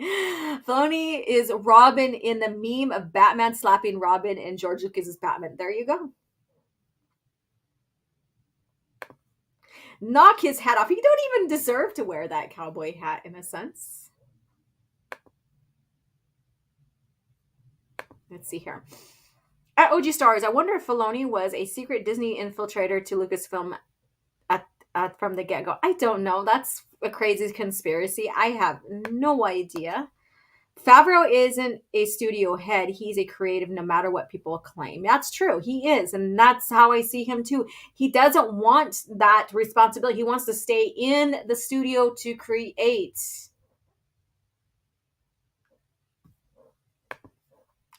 Always two there are. No more, no less. There you go. All right. So I thought I'd share that. I'm so glad that the sound worked, and maybe it's just the way I've been presenting some of the videos, because it says tab audio on, and some of them I haven't shared directly in the same tab that I'm sharing. So that could have been it. So I'm solving the mysteries of some of my past mistakes here. You know, it's a learning curve after 3 years or so. Anyways, yeah, so it's a learning curve here. So with that, let's get back into more of the lore, but particularly going into the cringiest parts of it, going to the dark side itself, Disney Star Wars lore, and what is being said through the media platforms about, and even through the comics, because that's where they get their information about what they are doing to the lore. So let's get into our cringe factor. So uncivilized.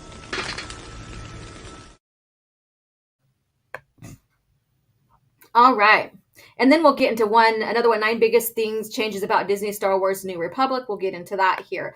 But here I wanted to get into this here. And let me make sure I can move this around, make sure I'm not, some of the text is not being covered up by my little figure here.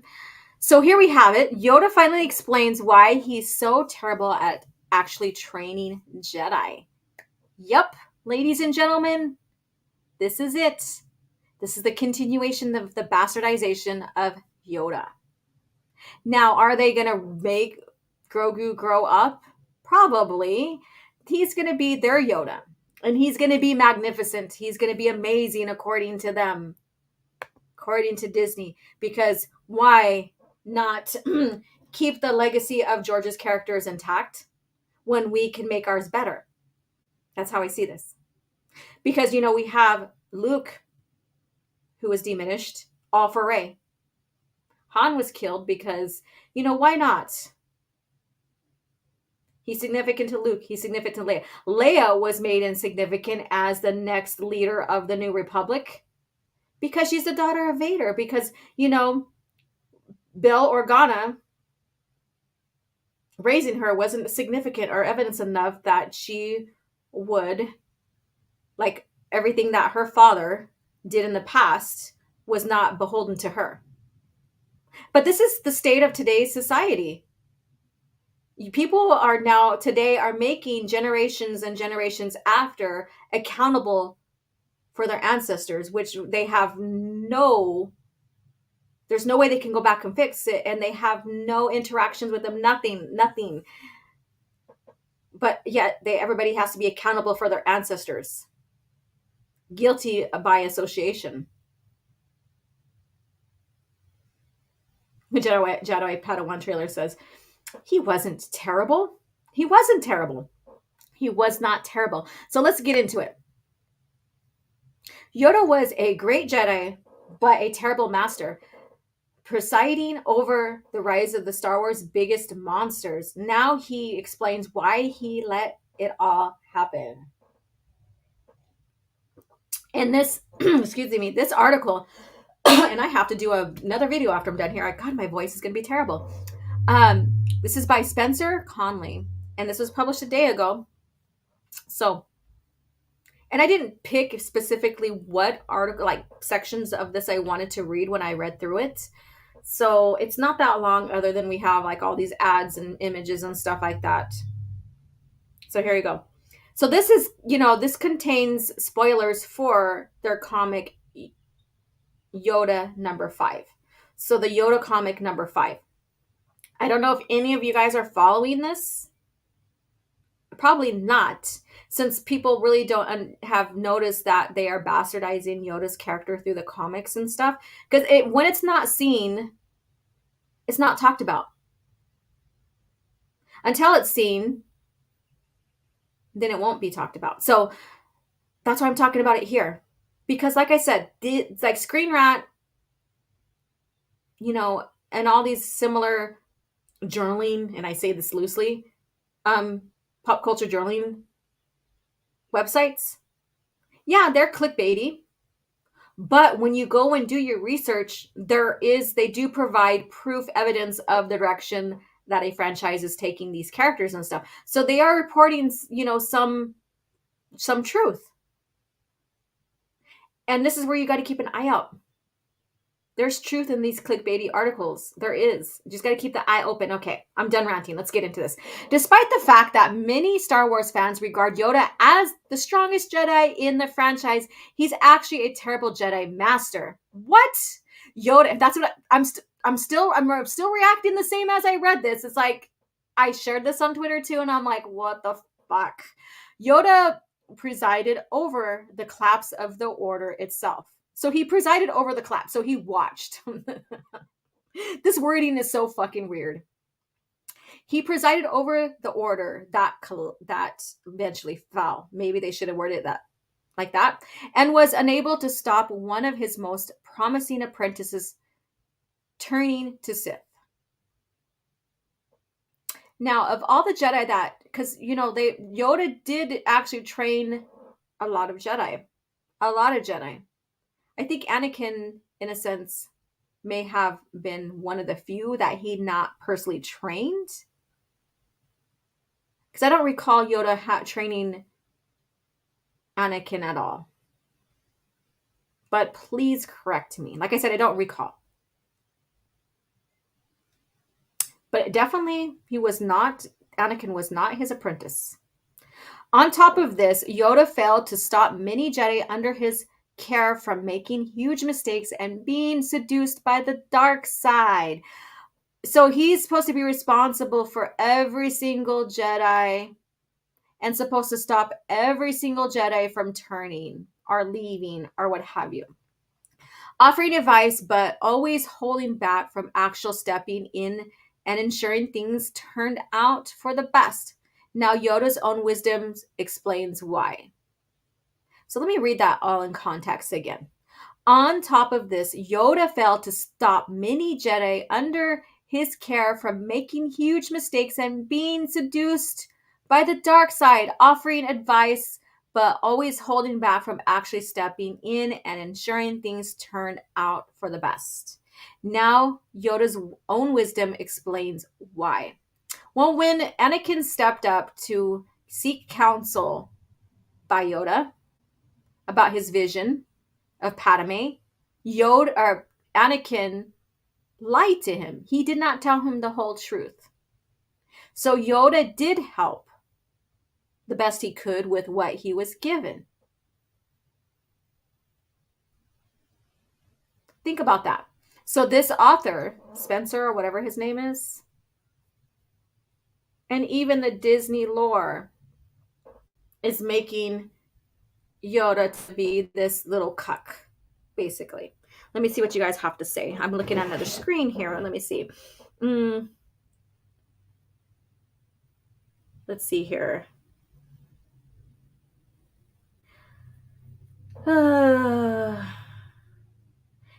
Orange Hat says, there are referring to Dooku. Something they forgot was that Dooku was also inducted into the order at an advanced age of 4 years old. Let's see here. How dare Yoda follow the plot? Yoda is not God or good or GD. Let's see here. Show.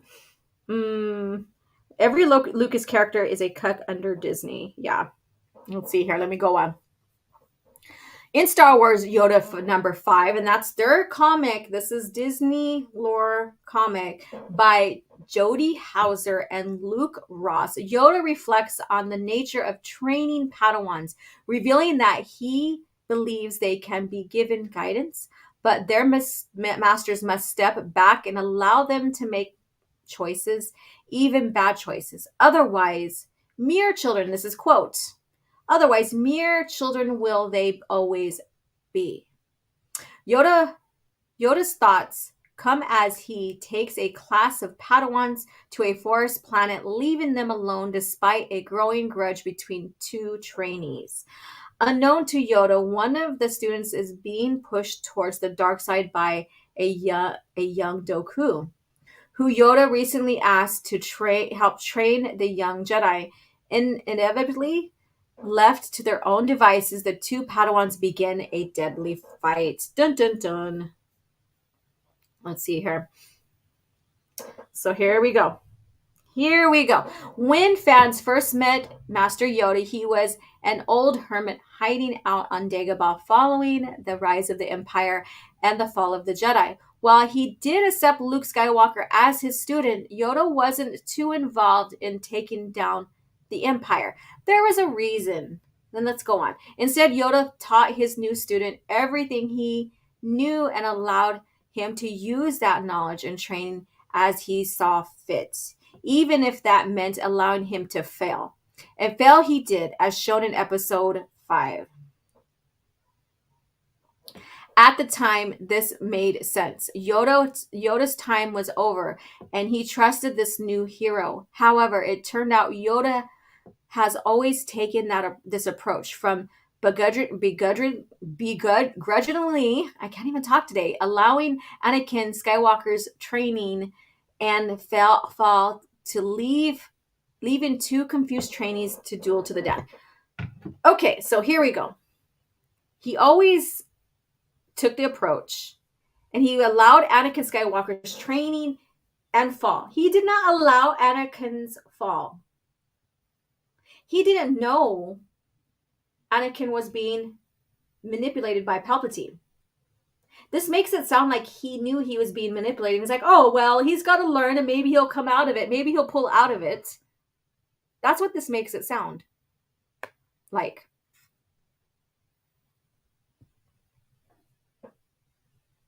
They make it sound like he's aware of what's going on and what's happening.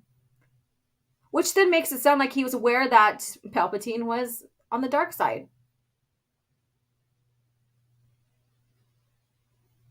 I don't think this person really got what was going on in the PT. I don't know. So let's go on. Let me see what you guys have to say.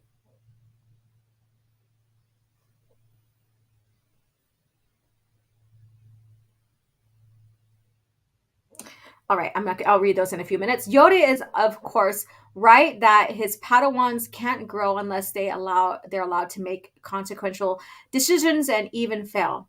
That was never a big part of, that was never a concern. Every Padawan learning to use a force, learning, the dueling techniques, learning meditation and trying to sit in meditation for a long time. They failed.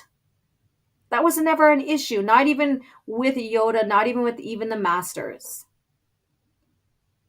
But they're trying to say Yoda in the original lore was perfect versus this Yoda in now Disney lore isn't. But they're not realizing that,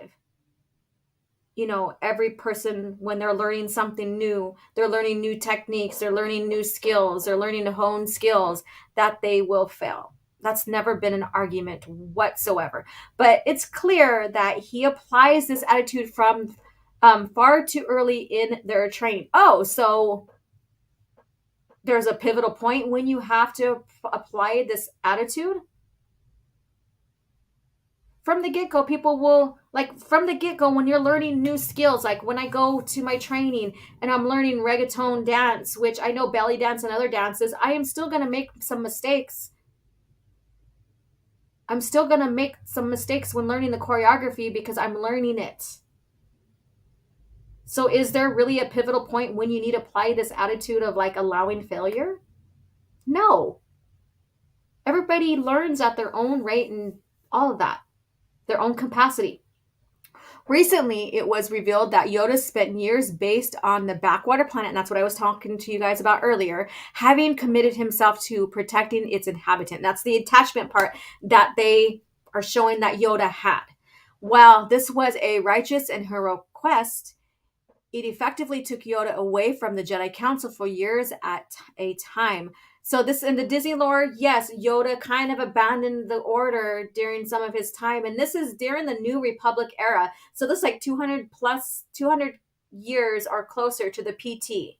So, Yoda kind of just abandoned, where Yoda in the original lore, and this goes back to my point, started sensing dark side creeping in, and maybe thinking that the chosen one will come into fruition. This is the difference. This is the difference.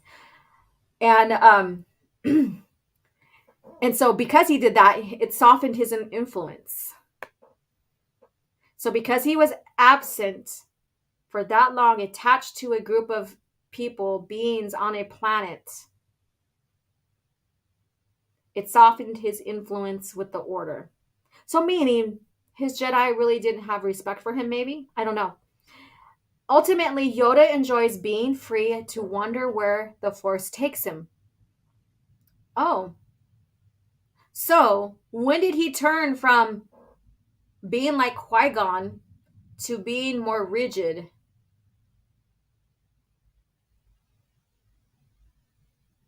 That's strange. All right, but by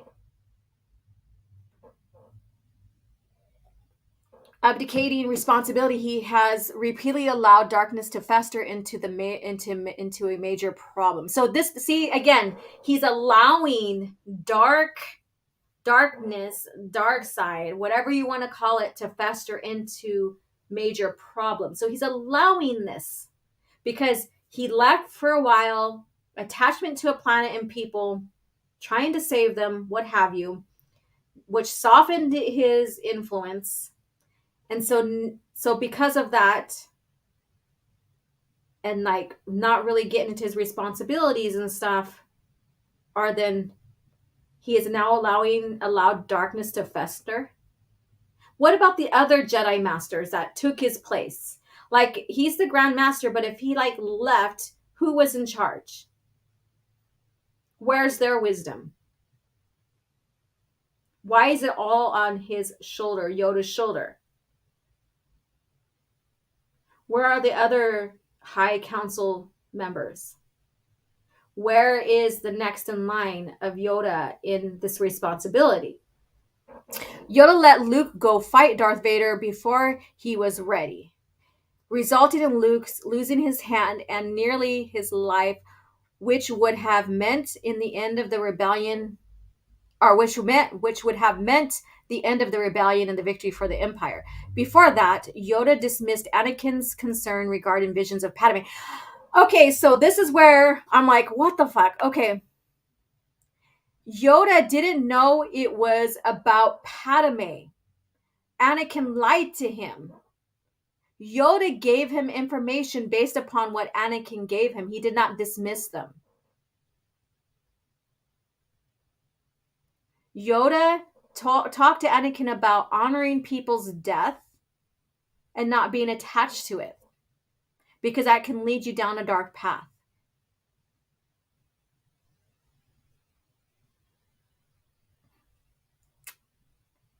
Learning to let go, not being attached to the death and crippling yourself. That's all. Yoda didn't know about Padme. Yoda didn't know about Anakin's vision of Padme's death because Anakin didn't tell him. He wasn't truthful to him. So how can Yoda have dismissed that? He didn't know the context of it. He gave advice according to what Anakin gave him. Refusing to give him the guidance he so desperately needed. He didn't refuse to give him. He gave him guidance. It wasn't refusal of guidance. He gave him guidance. Holy shit, this person. And before that, Yoda failed to see how Dooku's pursuit of prophecy was turning him away from the light. Oh my God. Now Yoda is doing nothing to address a situation that could lead to one student harming the other. Didn't they just say that Yoda didn't know about those two, Dooku and that other student? So then again, how could he address the situation if he really didn't know the context of it? And not only that, but Yoda is giving them the perfect time and place to act on those delusions without any supervision. Okay, he's not doing anything to address it, but then he's also giving them the space to fight it out. What is it? What is it?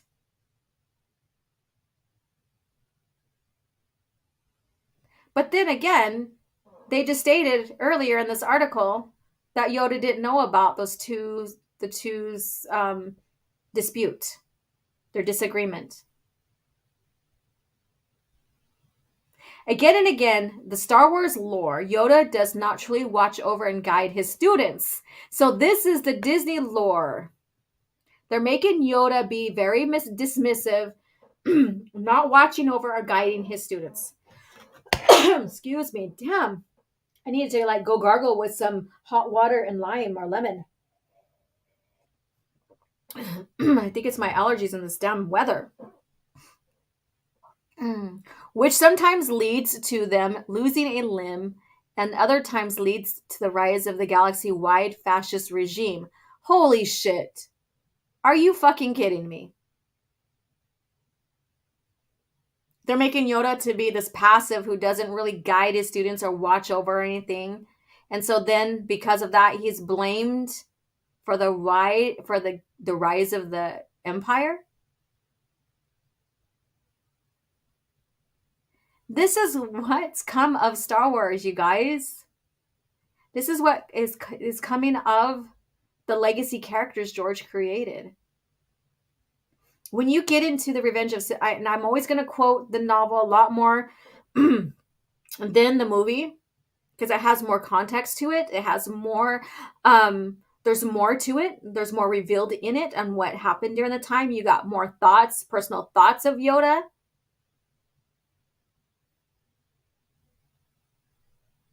All Yoda says is that they failed to evolve. And that was the downfall, basically. And I'm paraphrasing a lot here because I don't have the novel in front of me. I don't have the Audible to play because I can't play it on stream now because it's not allowed anymore. It's blocked. I tried it. But Yoda says that he failed. Yes, he failed, but he failed to evolve the Jedi. That he realized that the Sith evolved. They studied, and even Palpatine will say this, they studied, or was it Plagueis? But anyways, they studied the Jedi for thousands of years while the Jedi stayed placid. And Yoda even says, I trained Jedi to fight the Sith of 1,000 years ago.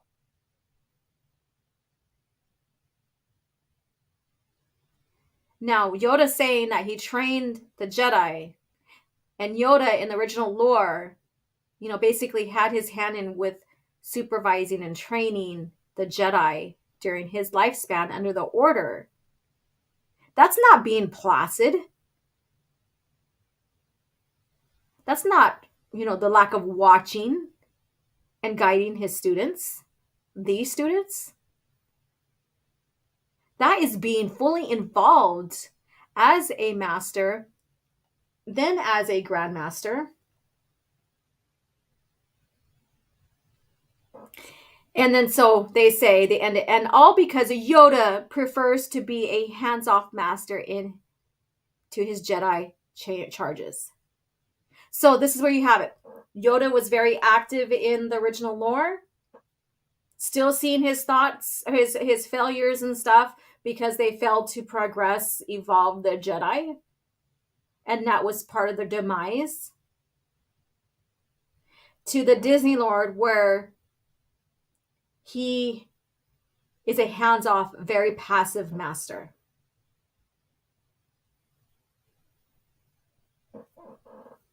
There you have it, ladies and gentlemen. Let me see what you guys have to say. I'll come back down to that comment. Oh, excuse me. I don't know if you heard that. That was my stomach. This is just further proof that Disney and the writers group don't understand the Jedi and Star Wars in general. So Disney Star Wars is saying that Yoda allowed Dooku to fall. He allowed Anakin to fall. He allowed Dooku to fall. He allowed the rise of the Empire. They made it sound like he knew about it all as well. This is a Grogu is a better setup. Let's see here. Do Jedi have a built-in lie detector? Never heard of that. Oh my goodness. Just wait till they make Grogu the better Yoda than Yoda, right? He didn't let him. Luke went regardless, right? That's the thing. And I didn't say that, but I figured you guys would pick up on that. He didn't let him. He pled with Luke not to go. Obi-Wan showed up and was like in there pleading with Luke. Did they stop him? No. But they warned him. They warned him. And they also told him we cannot get involved either, because, Force Ghosts really don't get involved in that, to that extent. They will slowly be making the Disney roles the bestest. Watch new, ignored old. You don't want to watch those old shows. They make us look bad back. It just seems that writers group want to make their Star Wars characters more infallible than the original characters. Look bad. Yeah, I got it. Tell me everything you're up to, you will. Let me see here. It's all Yoda's fault. Yes, it is. Oh, look at this. Boob. Nice. I have some. Do you? Christopher Barker says, oh, so they're making Yoda passive aggressive? Did Rian Johnson write this? Subvert expectations. That's where they got the book from, is Rian. Let's see here. Red Hooded Wink, or Hoodwinked. Red Hooded Wink, I was going to say. They've ruined what the Jedi was, and I'm pretty sure Dave Filoni started it with his little cartoon. Oh, God, he's the root of it all. If you guys don't see it now, he is the root of it all, like these changes and stuff. And he's going to save Star Wars. He's saving it now. Look at what I presented. This is saving Star Wars. This is saving Star Wars.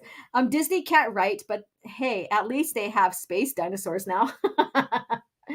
I hate to see what they would do to the CC Rook or the Sea Rook. I would hate to see what they do to those guys. those guys were kind of unique in how they took the essence of the beings and inserted them in the spaceships and stuff. That's creepy. That's crazy. Oh, Soul Assassin, what if baby Yoda is actually Yoda and goes back in time? Oh no, because then Yoda is retarded. Hell no. These people think the Jedi are personal police to each other. I guess so. I don't know. So there you have it, you guys. More evidence. And see, people don't pay attention because it's not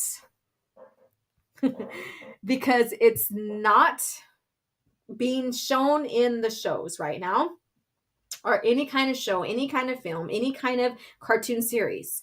So, a lot of people have tuned out to reading, but because this is happening in the in the comics portion of the lore, and mind you, Disney said everything's significant to each other, are canon, I guess you can say, to each other, or in continuity is a better word. This is their Yoda. This is what they're interpreting Yoda to be for their lore. And people be saying, this is much better. Because they are making, it seems like, and people are saying this now when they're watching Andor and when they're watching Mandalorian, but they're making the New Republic look like the enemies and the Empire look like they are the actual heroes. So, stop. Oh my goodness. Here we go. There we go. Yeah. So now that I've discussed the New Republic, that's perfect segue to go into, and I've said this many times, and I pointed us many times to Disney, Star Wars fans on how different the New Republic is compared, and what they're doing to change the New Republic compared to the New Republic in the original lore. So we're going to get into that article now before we start closing out. So we're going to go over in time, or hardly go over in time, but I think this will make up from not having Caff Chat last week. So I had other things that I had to take care of. Sorry for that, but here we are. It's here today. Let's see here. So let's go ahead and go to this one. Oh, I hate articles. So 9 biggest changes Disney Star Wars had made in the New Republic. And this is, and I've already talked about this Marcelo guy. And I have already proven many times and before that he doesn't understand the Disney or the true lore as well. So here we go. From the inception to their endings, here's how Disney Star Wars New Republic differs from the expanded universe. Take on the post-Empire galaxy. So here we go. I'm not going to read that BS there. So number 9, Disney's New Republic was founded in 5 BBY. Yes, and and you guys, part of the cringe factor of this is his explanation to some of these regarding the lore. And I'm trying to close some of these ads out. Oh, there we go. So here we go. So this is number 9. Disney's New Republic was founded in 5 BBY. One small difference between the expanded universe's New Republic, or the original lore New Republic, and the Disney canon or Disney lore one is when they were formed. In the original lore, the New Republic came to be 4 years after the Battle of Yavin. Is right before the Battle of Endor. Wait, let me see. Read that again. In the original lore, the New Republic came to be 4 years after the Battle of Yavin. Okay, that is right after the Battle of Endor. More precisely, in Legends, in original lore, it took only a week after Palpatine's demise on the second Death Star for the Rebel Alliance to become the Alliance of Free Planets. Yes, they formed that. That was in the making. They had people who have been in the Senate before, like Bill, even though he's dead now. But like Mon Mothma, and those others that came from the Imperial Senate to become a rebel leader or what have you, they had that in the making. The Alliance of Free Planets was setting up the government. And then after that was established, after the fall of Coruscant, then we seen the New Republic being formed. So it was Alliance of Free Planets, then the New Republic. So it took some time still. In the Disney Star Wars lore, on the other hand, the New Republic was only made official a year after Endor, following. So 1 year after Endor. So there we go. There's a difference. It didn't happen, like the New Republic didn't form right after Endor. They became the Alliance of Free Planets. Then they started forming as the New Republic. So they took time. Whereas Disney lore, right, a year after following the Empire's formal surrender, which we know they really didn't surrender. So there we go. There's that. Number 8, Disney's New Republic never took Coruscant as its capital. We know that. We know, like, how many years was it that they finally seized the capital and made it their own? Let me see here, because it's the X-Wing series. I know that. Let me take a look real quick because I don't have the date in front of me. Let's see here. So it was 6.5 ABY, but actually it was 7. So 7 ABY. So let's take a look here. The first major difference between Legends, or between the original New Republic and Disney lore, has to do with their capitals. It is important to remember that Coruscant, which Lucas Star Wars canon incorporated as the Republic capital in the Star Wars The Phantom Menace, and even beforehand, stems from the expanded universe. Yeah, it came from, like, Coruscant's name came from the Thrawn trilogy. More specifically, and in the Thrawn trilogy, it was the capital world. Woo. Okay, more specifically, Coruscant was first mentioned in Timothy, and I already said that. It is also crucial to note that, and geez, imagine, George kept continuity with the U because he liked it. He respected it. It is also crucial to note that while Palpatine and Darth Vader were gone after the Battle of Endor, the Empire as a militarized force spread across the galaxy still existed on Coruscant. For example, to properly establish the New Republic's authority, the former Rebel Alliance would have to claim Coruscant. Yeah, that's the X-Wing series. In the original lore, it was only after the liberation of Coruscant from the remaining Imperial forces that the New Republic found its capital. Well, yeah, I could have just said that. I already said that in short. In Disney Star Wars lore, however, Coruscant was never the New Republic's capital. While Coruscant was an obviously important planet in the galaxy's political background, the New Republic wanted to distance itself from Imperial practices. Okay, I'm going to expand on that here. From the past as a whole, naturally, this version of the New Republic needed a new planet as its first hub, Chandrila, home planet to the New Republic's first Chancellor Mon Mothma, of course, which then chosen as a galaxy's new capital, but not forever. Now they're saying, because the Empire established Coruscant as their capital, that's an Imperial practice. No. The Old Republic, that was their capital. It's not an Imperial practice. The Coruscant was just a pivotal planet because it was in the center of the galaxy. And it was never an Imperial practice at all. The Emperor just decided to keep it as the capital because that is where, like, that's the hub of everything. It's easy to convert everything and keep control of everything because that was already established capital. It's not Imperial practice. Okay, let's go on. So number 7, Disney's New Republic wanted a decentralized power. So this is why they decided to rotate their capitals, because they felt they didn't want a decentralized, they didn't want a centralized power. Oh crap, my laptop wants to say plug me in. So you guys hold on to these thoughts. Share with me what you think about so far this article. And where did the article go? Oh, there we go.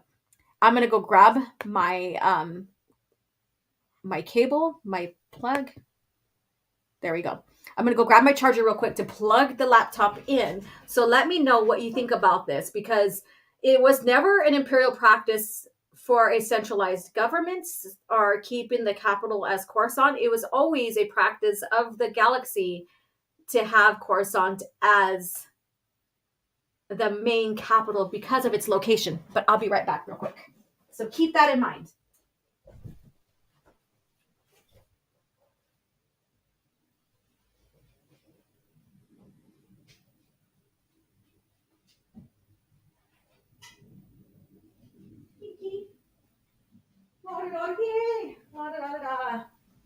All right, you guys.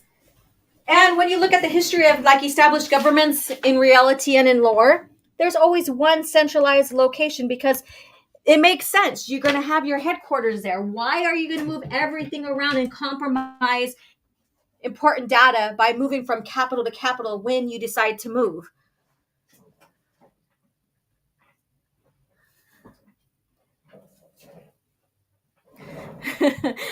Soul Assassin. So, anyone seen a pod race?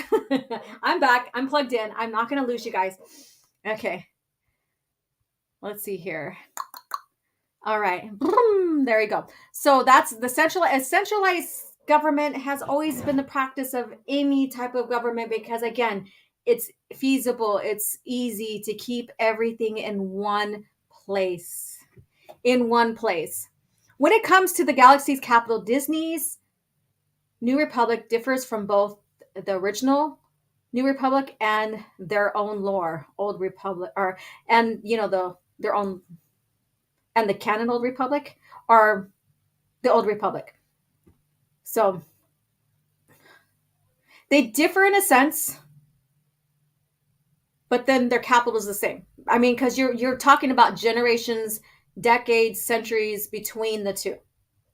Instead of picking Coruscant, Chandrila, or other planets as a definitive capital, as the Old Republic had done, Disney's New Republic wanted a decentralized power. Mon Mothma and other New Republic leaders realized that keeping the galaxy's political power concentrated in one planet could lead to another I am the Senate scenario. That is, one person or a small group of people holding way too much power. The solution was simple: rotate the galaxy's capital every few years. But yet, in the Old Republic, they still kept the capital as Coruscant, and never hardly had anybody trying to gain I am the Senate scenario type power. See, that's the difference there. That's the difference. And when you look into like the history of governments, whether it's in lore or not, every single government had their certain capital. Like, I'm going to compare reality, and I'm probably right now is not a good time to compare it with Biden. And I'm not going to go into politics or anything, but our capital is DC. Never changed. Never changed. But for in all intents and purposes, never had I am the Senate type scenario, at least. Hopefully we won't lead into that. But anyways, so there you go. Let me see what you guys have to say. I'm sorry, these entertainment articles writers aren't equipped to discuss politics and universe are out. Terms won't be argued upon to begin with. Let's see. Is there a pro-EU alternative to Wikipedia? I don't think so. You're going to have to just do a lot of like Googling, trying to avoid Wikipedia. It's difficult. And then you're just going to have to start buying a lot of the source material, which I'm starting to add a lot more because I don't have it all. I admit I have a huge collection and I don't have it all. So, and I could see it now. I don't know. Okay, let me see. I have to go back. Yeah, it went black. It went black and now it's back up. Yeah. Coruscant at one time was also named Imperial City. Right. When the Empire took over is when they changed the name. But it's funny that when you watched Andor, they still called it Coruscant. The name changed with the rise of the Empire. And that's the point I was trying to make when that show was coming to fruition. And people are like, and the people kind of like try to argue with me against it and stuff. I'm like, no, it's called Imperial City for a reason, because it is controlled by the Empire. Let's see here. So can anyone see the podcast? I know what you guys are talking about now. Let's see here. Yeah, it did. When I was going between tabs, all the tabs like blanked out for whatever reason, but I'm glad it's back up. Is there a pre-EU alternative? Yeah, I already answered that one. Let's see here. Y'all heard OG, folks. Buy and read Lucas era books. Correct. Coruscant, aka 000, military designation, aka Imperial Center.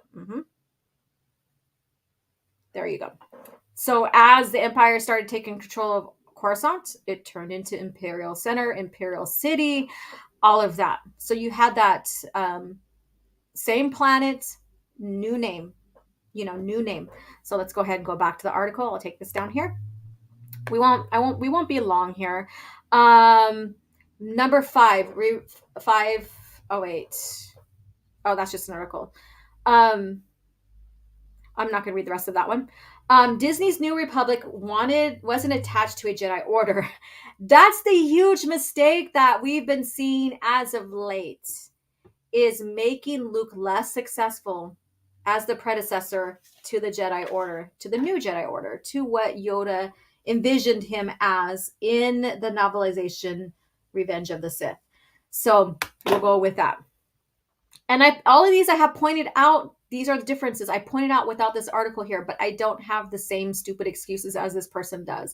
I understand the lore. The original Star Wars movie sees Obi-Wan recall how the Jedi regarded the Republic before the Dark Times, before the Empire. In the expanded universe, or the original lore, after the Empire was defeated, the symbiotic relationship between the Jedi and the galaxy's government was restored. Luke Skywalker rebuilt the Jedi Order in the original lore, and the result was relatively better compared to Disney's Luke Jedi Order. Oh, we can agree on that. We can certainly agree on this. Around 7 years after the Battle of Endor, Luke Skywalker proposed reestablishing the Jedi Order. Yeah, so I don't really need to read through all this. We agree. Disney failed with this part here. All right. So number 5, Disney's New Republic was less militarized. And this is another thing I pointed out. Like today, even an argument between a follower and some kind of Disney fan that came onto my tweet. She was like, oh, the First Order and blah, blah, blah is way better than the Vong. And, just they're arguing between that. And then so this was one of my rebuttals to her about how the New Republic basically demilitarized themselves. So anyways, let's go on. In addition to Luke Skywalker's Jedi Order, the original lore's New Republic also had an army at its disposal. The Rebel fleet and their assets available were merged into the combined defense force of the New Republic, which operated under the Supreme Commander. The New Republic army had 5 fleets, not to mention countless soldiers, So this is where, again, Luke in the New Jedi Order is better than in the Disney lore. Now, here we go. Disney's New Republic was far less militarized. They demilitarized than the original counterpart, as mentioned in The Mandalorian Season 3, Episode 3, which takes place less than 10 years after the Return of the Jedi. And I think it was Bloodline, the book about Leia, is when they talked about them being demilitarized. So, Mandalorian's still keeping in tandem with the rest of the lore. In a way, they still are contradicting themselves, but that's another topic in itself. The New Republic ordered the decommissioning of the Rebel Alliance's fleet. In other words, all the military power once used by the rebellion was not at the New Republic's disposal. By the first time the First Order began to take over the galaxy, fortunately, Leia Organa, who realized the galaxy was still in danger, started to put an organized resistance together. So they demilitarized. Instead of using the fleets that they already formed in the Rebel Alliance and used it to the Alliance to restore the Republic, they merged it into the New Republic. Instead of being that smart with the resources they had gained over fighting the Empire, they decommissioned, they demilitarized. There you go. There's your state of Star Wars today. Disney's New Republic faced different enemies from the EU. Isn't that funny how they said different, but then they still use Thrawn here? The idea of the New Republic having faced Imperial resurgence was present in both the original lore and Disney lore. However, the original lore, this Imperial resurgence was symbolized by Warlord Grand Admiral Thrawn. There's other ones too. You had Isani Iceheart, you had Natasha Dalla, all of them. We had all those warlords in here, but people remember Admiral Thrawn because of how well he was written. A character created by Timothy Zahn. And it was one of the biggest contributions to Star Wars. The fact that Zahn post-Return of the Jedi expanded universe novels are referred to as the Thrawn trilogy reveals how much of that era revolved around the Chiss strategist. Not necessarily. It was just one time period. It wasn't the whole entire post-Return of the Jedi lore. Disney Star Wars canon brought Thrawn back, and so we know that. Another major threat to the New Republic would face in the original lore was the Yuuzhan Vong. Yep. And that right there was something that was very unique. Gave the fans something different other than the Imperial Remnant fighting with the New Republic or the Galactic Alliance all the damn time. In the Mandalorian timeline, the only significant known threat to the New Republic in the Disney Star Wars lore have been Imperial warlords. Yeah, so they're still banking on the same old, where we got a new, threat. Excuse me.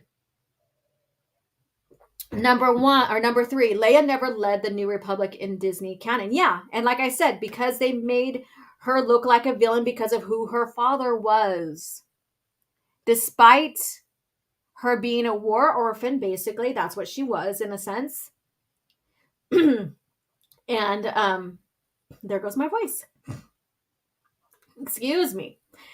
And despite who raised her, making her accountable for the actions of someone that she didn't really know simply by bloodline. That's why I don't agree with Disney whatsoever when it came to Leia. But in the original lore, even though there was people questioning, who she was after they found out, they still seen her pivotal because of all the stuff she'd done prior to A New Hope. She even went against, I would say kind of snuck against her father, Bell. He didn't know that she was a part of the Rebel Alliance, even though he was, and stuff at one point. And then once he found out, then of course he was still, supportive and everything of her. But because of her significance within the rebellion from her early age on, before, the OT era, especially, people didn't hold her accountable for who her father was. They seen her deeds of who she was, how she was, what she did, her character, was her savior, basically, but not in the Disney lore.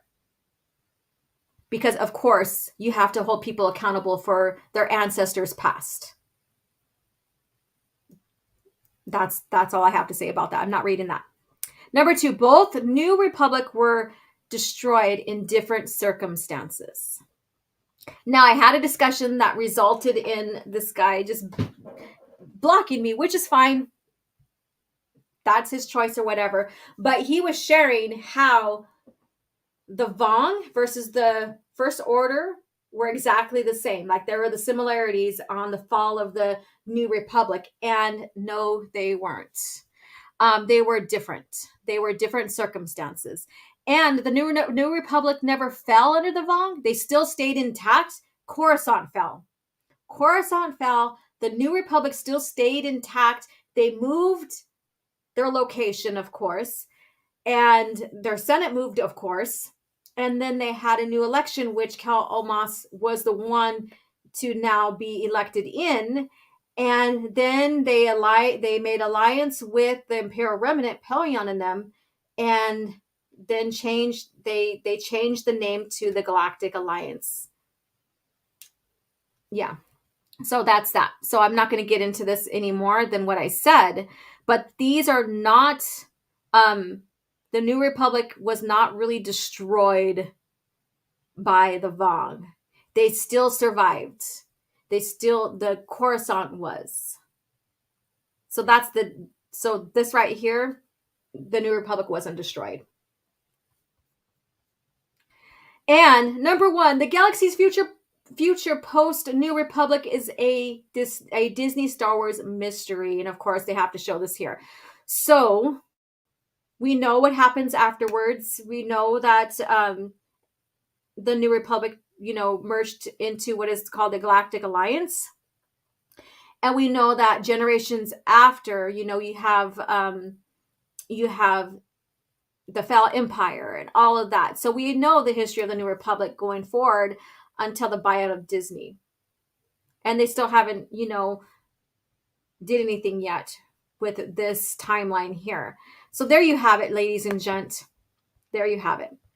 And here's Abu Nas here. Thank you so much. I'm sorry it took me so late to get here. Unfortunately, I'm working in criminal court now. Just want to say hi and stay killing them with Lucas Cannon. You're the best. Much love. See you when I get back. And thank you so much for leaving the $10 super chat. He is going on his month fast, and part of that is restraining from himself from social media and stuff. So thank you so much for coming in and leaving the super chat here. Let me see here. Wait, what was number 6? I had to go grab something. Number 6, I'll go ahead and scroll that up for you if you didn't see it. Yes. Disney New Republic wasn't attached to the Jedi Order. That's it. That's it. Okay. Because Disney Star Wars makes the Jedi extinct in ST era. They were extinct before then, like right before then too, because Luke, and it's proven by their own source material, Luke did not create a new Jedi Order. He recreated the old order. That's the difference between the two as well. That's why he fell. Luke changed the order and separated it from the Senate, while Disney canon be repeating what the old order did. And in a sense, he did. He still collaborated with the Senate. They still talked back and forth with the Senate. They still had some sanction with the Senate. Eventually, though, like towards the end of Fate of the Jedi, is when they fully separated. Like when you get into the Yuuzhan Vong War, at one point before he established the council, we see the establishment of the council in Dark Empire, but in New Jedi Order, he established a council, but he allowed non-Jedi masters to be a part of it. So that's the kind of the difference in that evolution of the order as well. So very interesting when you get into the history of that. Because, and this is from Red Hood, because they don't want Luke to be as successful as he was. It makes me so mad that they want to spit on what type of person he was and judge him by his appearance alone. Yeah. Dala was savage. I like her. Yeah, she was. And Isani too. She was freaking, she's a crazy bitch. She's crazy. She's crazy one. The Black Fleet crisis was different in the EU. In Disney Star Wars, they're dealing with the Empire, nothing else. Yes. There were different ones, and yeah, there are different scenarios. Like even when you get into Young Jedi Knights, there's different threats in that as well. It's not the same old, same old. Disney kept it the same old, same old. Take note, Leia in Disney Star Wars never led the New Republic, and Luke had no order. Wow, Star Wars sucks now. Correct. Oh, Darth Toby's back. Hello. He's done taking a nap. Come on down here. And then being blocked is nothing new for you, OG. Should make a counter to keep track of the number of blocks. I haven't had a block in a while. And you know what's funny about this is that my retweets sharing that the Vong versus the First Order are not the same was just sharing facts. That's all. And it could have created a better conversation, especially when the dude said that he wanted to, create a bridge. But that's not creating a bridge when you don't allow a differencing of opinions when it comes to talking about the lore. Like if I get something wrong, like I think at one point Orange Hat corrected me, Soul has, like there's many that says, oh Laura, wait, never, it didn't exactly happen that way, or blah blah blah blah, or this is what really or whatever. If I was mistaken on something, because we all make mistakes, right? I don't block you guys. I don't take your wrench away. I don't block you from my channel. It's all a learning process. But that dude told me to shut the fuck up. Or he said it nicely. He said, please, in the beginning, which I thought it was funny. I'm like, really? And it is what it is. I have a strong personality. I really do. I have a lot of fire in me. I'm, like if I like astrology, I like the philosophy behind astrology, and stuff like that. But I'm a fiery person. I have a strong personality. I have great knowledge. I'm knowledgeable towards the lore. I'm always like discovering new things that maybe I thought I knew or overlooked, what have you. I'm always wanting to expand. If I see something wrong or something indifferent, I will go research it. I will go find the facts. I'm a fact seeker. And I think that's what makes people who are fact seekers cut above, because you want to know the truth. And that goes part of my background investigation background, because I used to do background investigations, is wanting to research, to know more, like uncover things. But that guy was like, I'm tired of you making me feel wrong. I'm like, well, then maybe if you create a conversation and want to learn more and stuff, and being humble about it, then blocking people who make you feel wrong, you would start learning more, knowing more, expanding yourself. Let me see here. I'm about to go. The judge just came out of the courtroom, so it's back to work for me. Hope you all will have a great day. Thank you so much.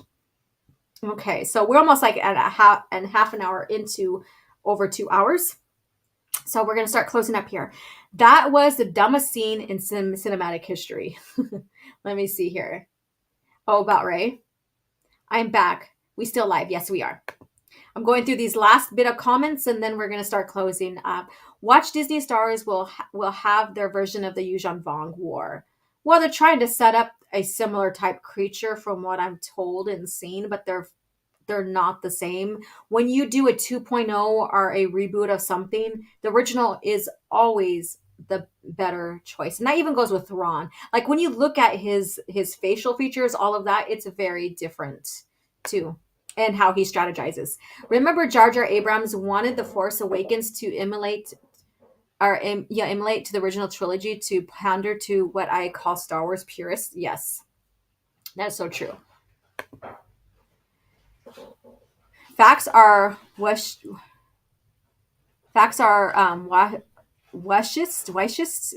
something.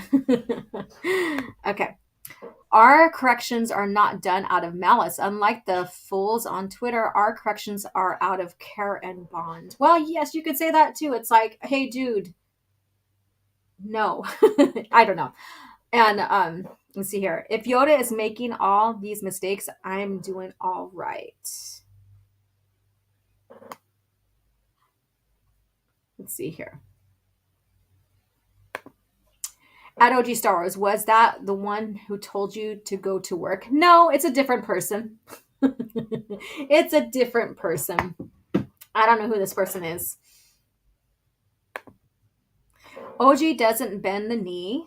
I see it's going to be incredibly difficult to get OG to say she loves Grogu. I'm honest with you. The reason why I don't bend the knee.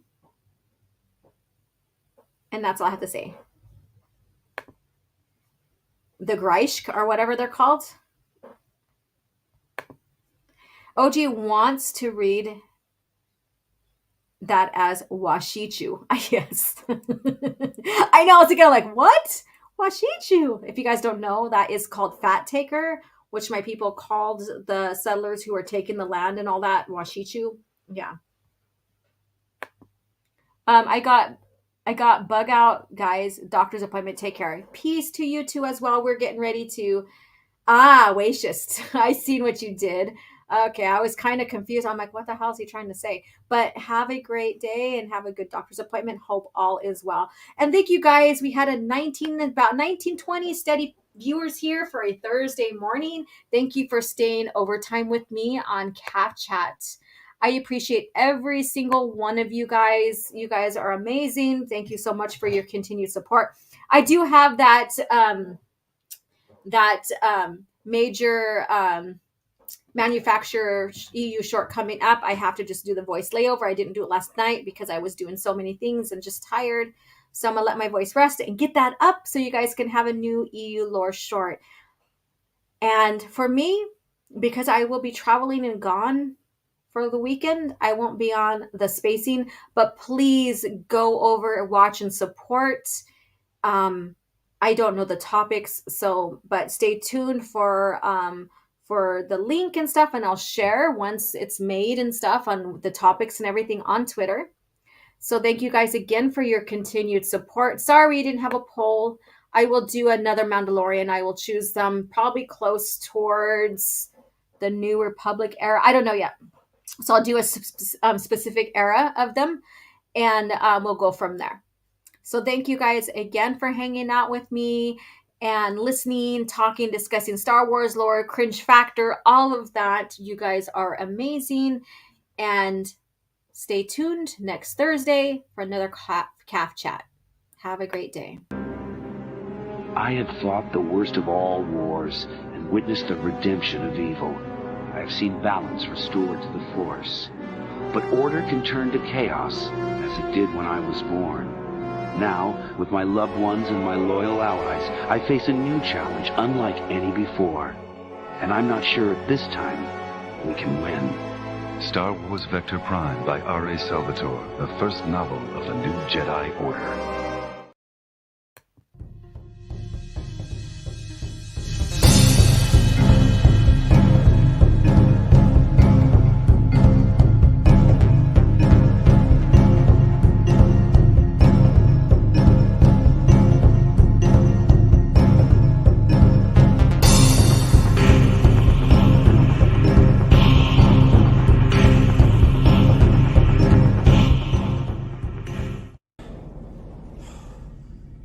Another happy landing.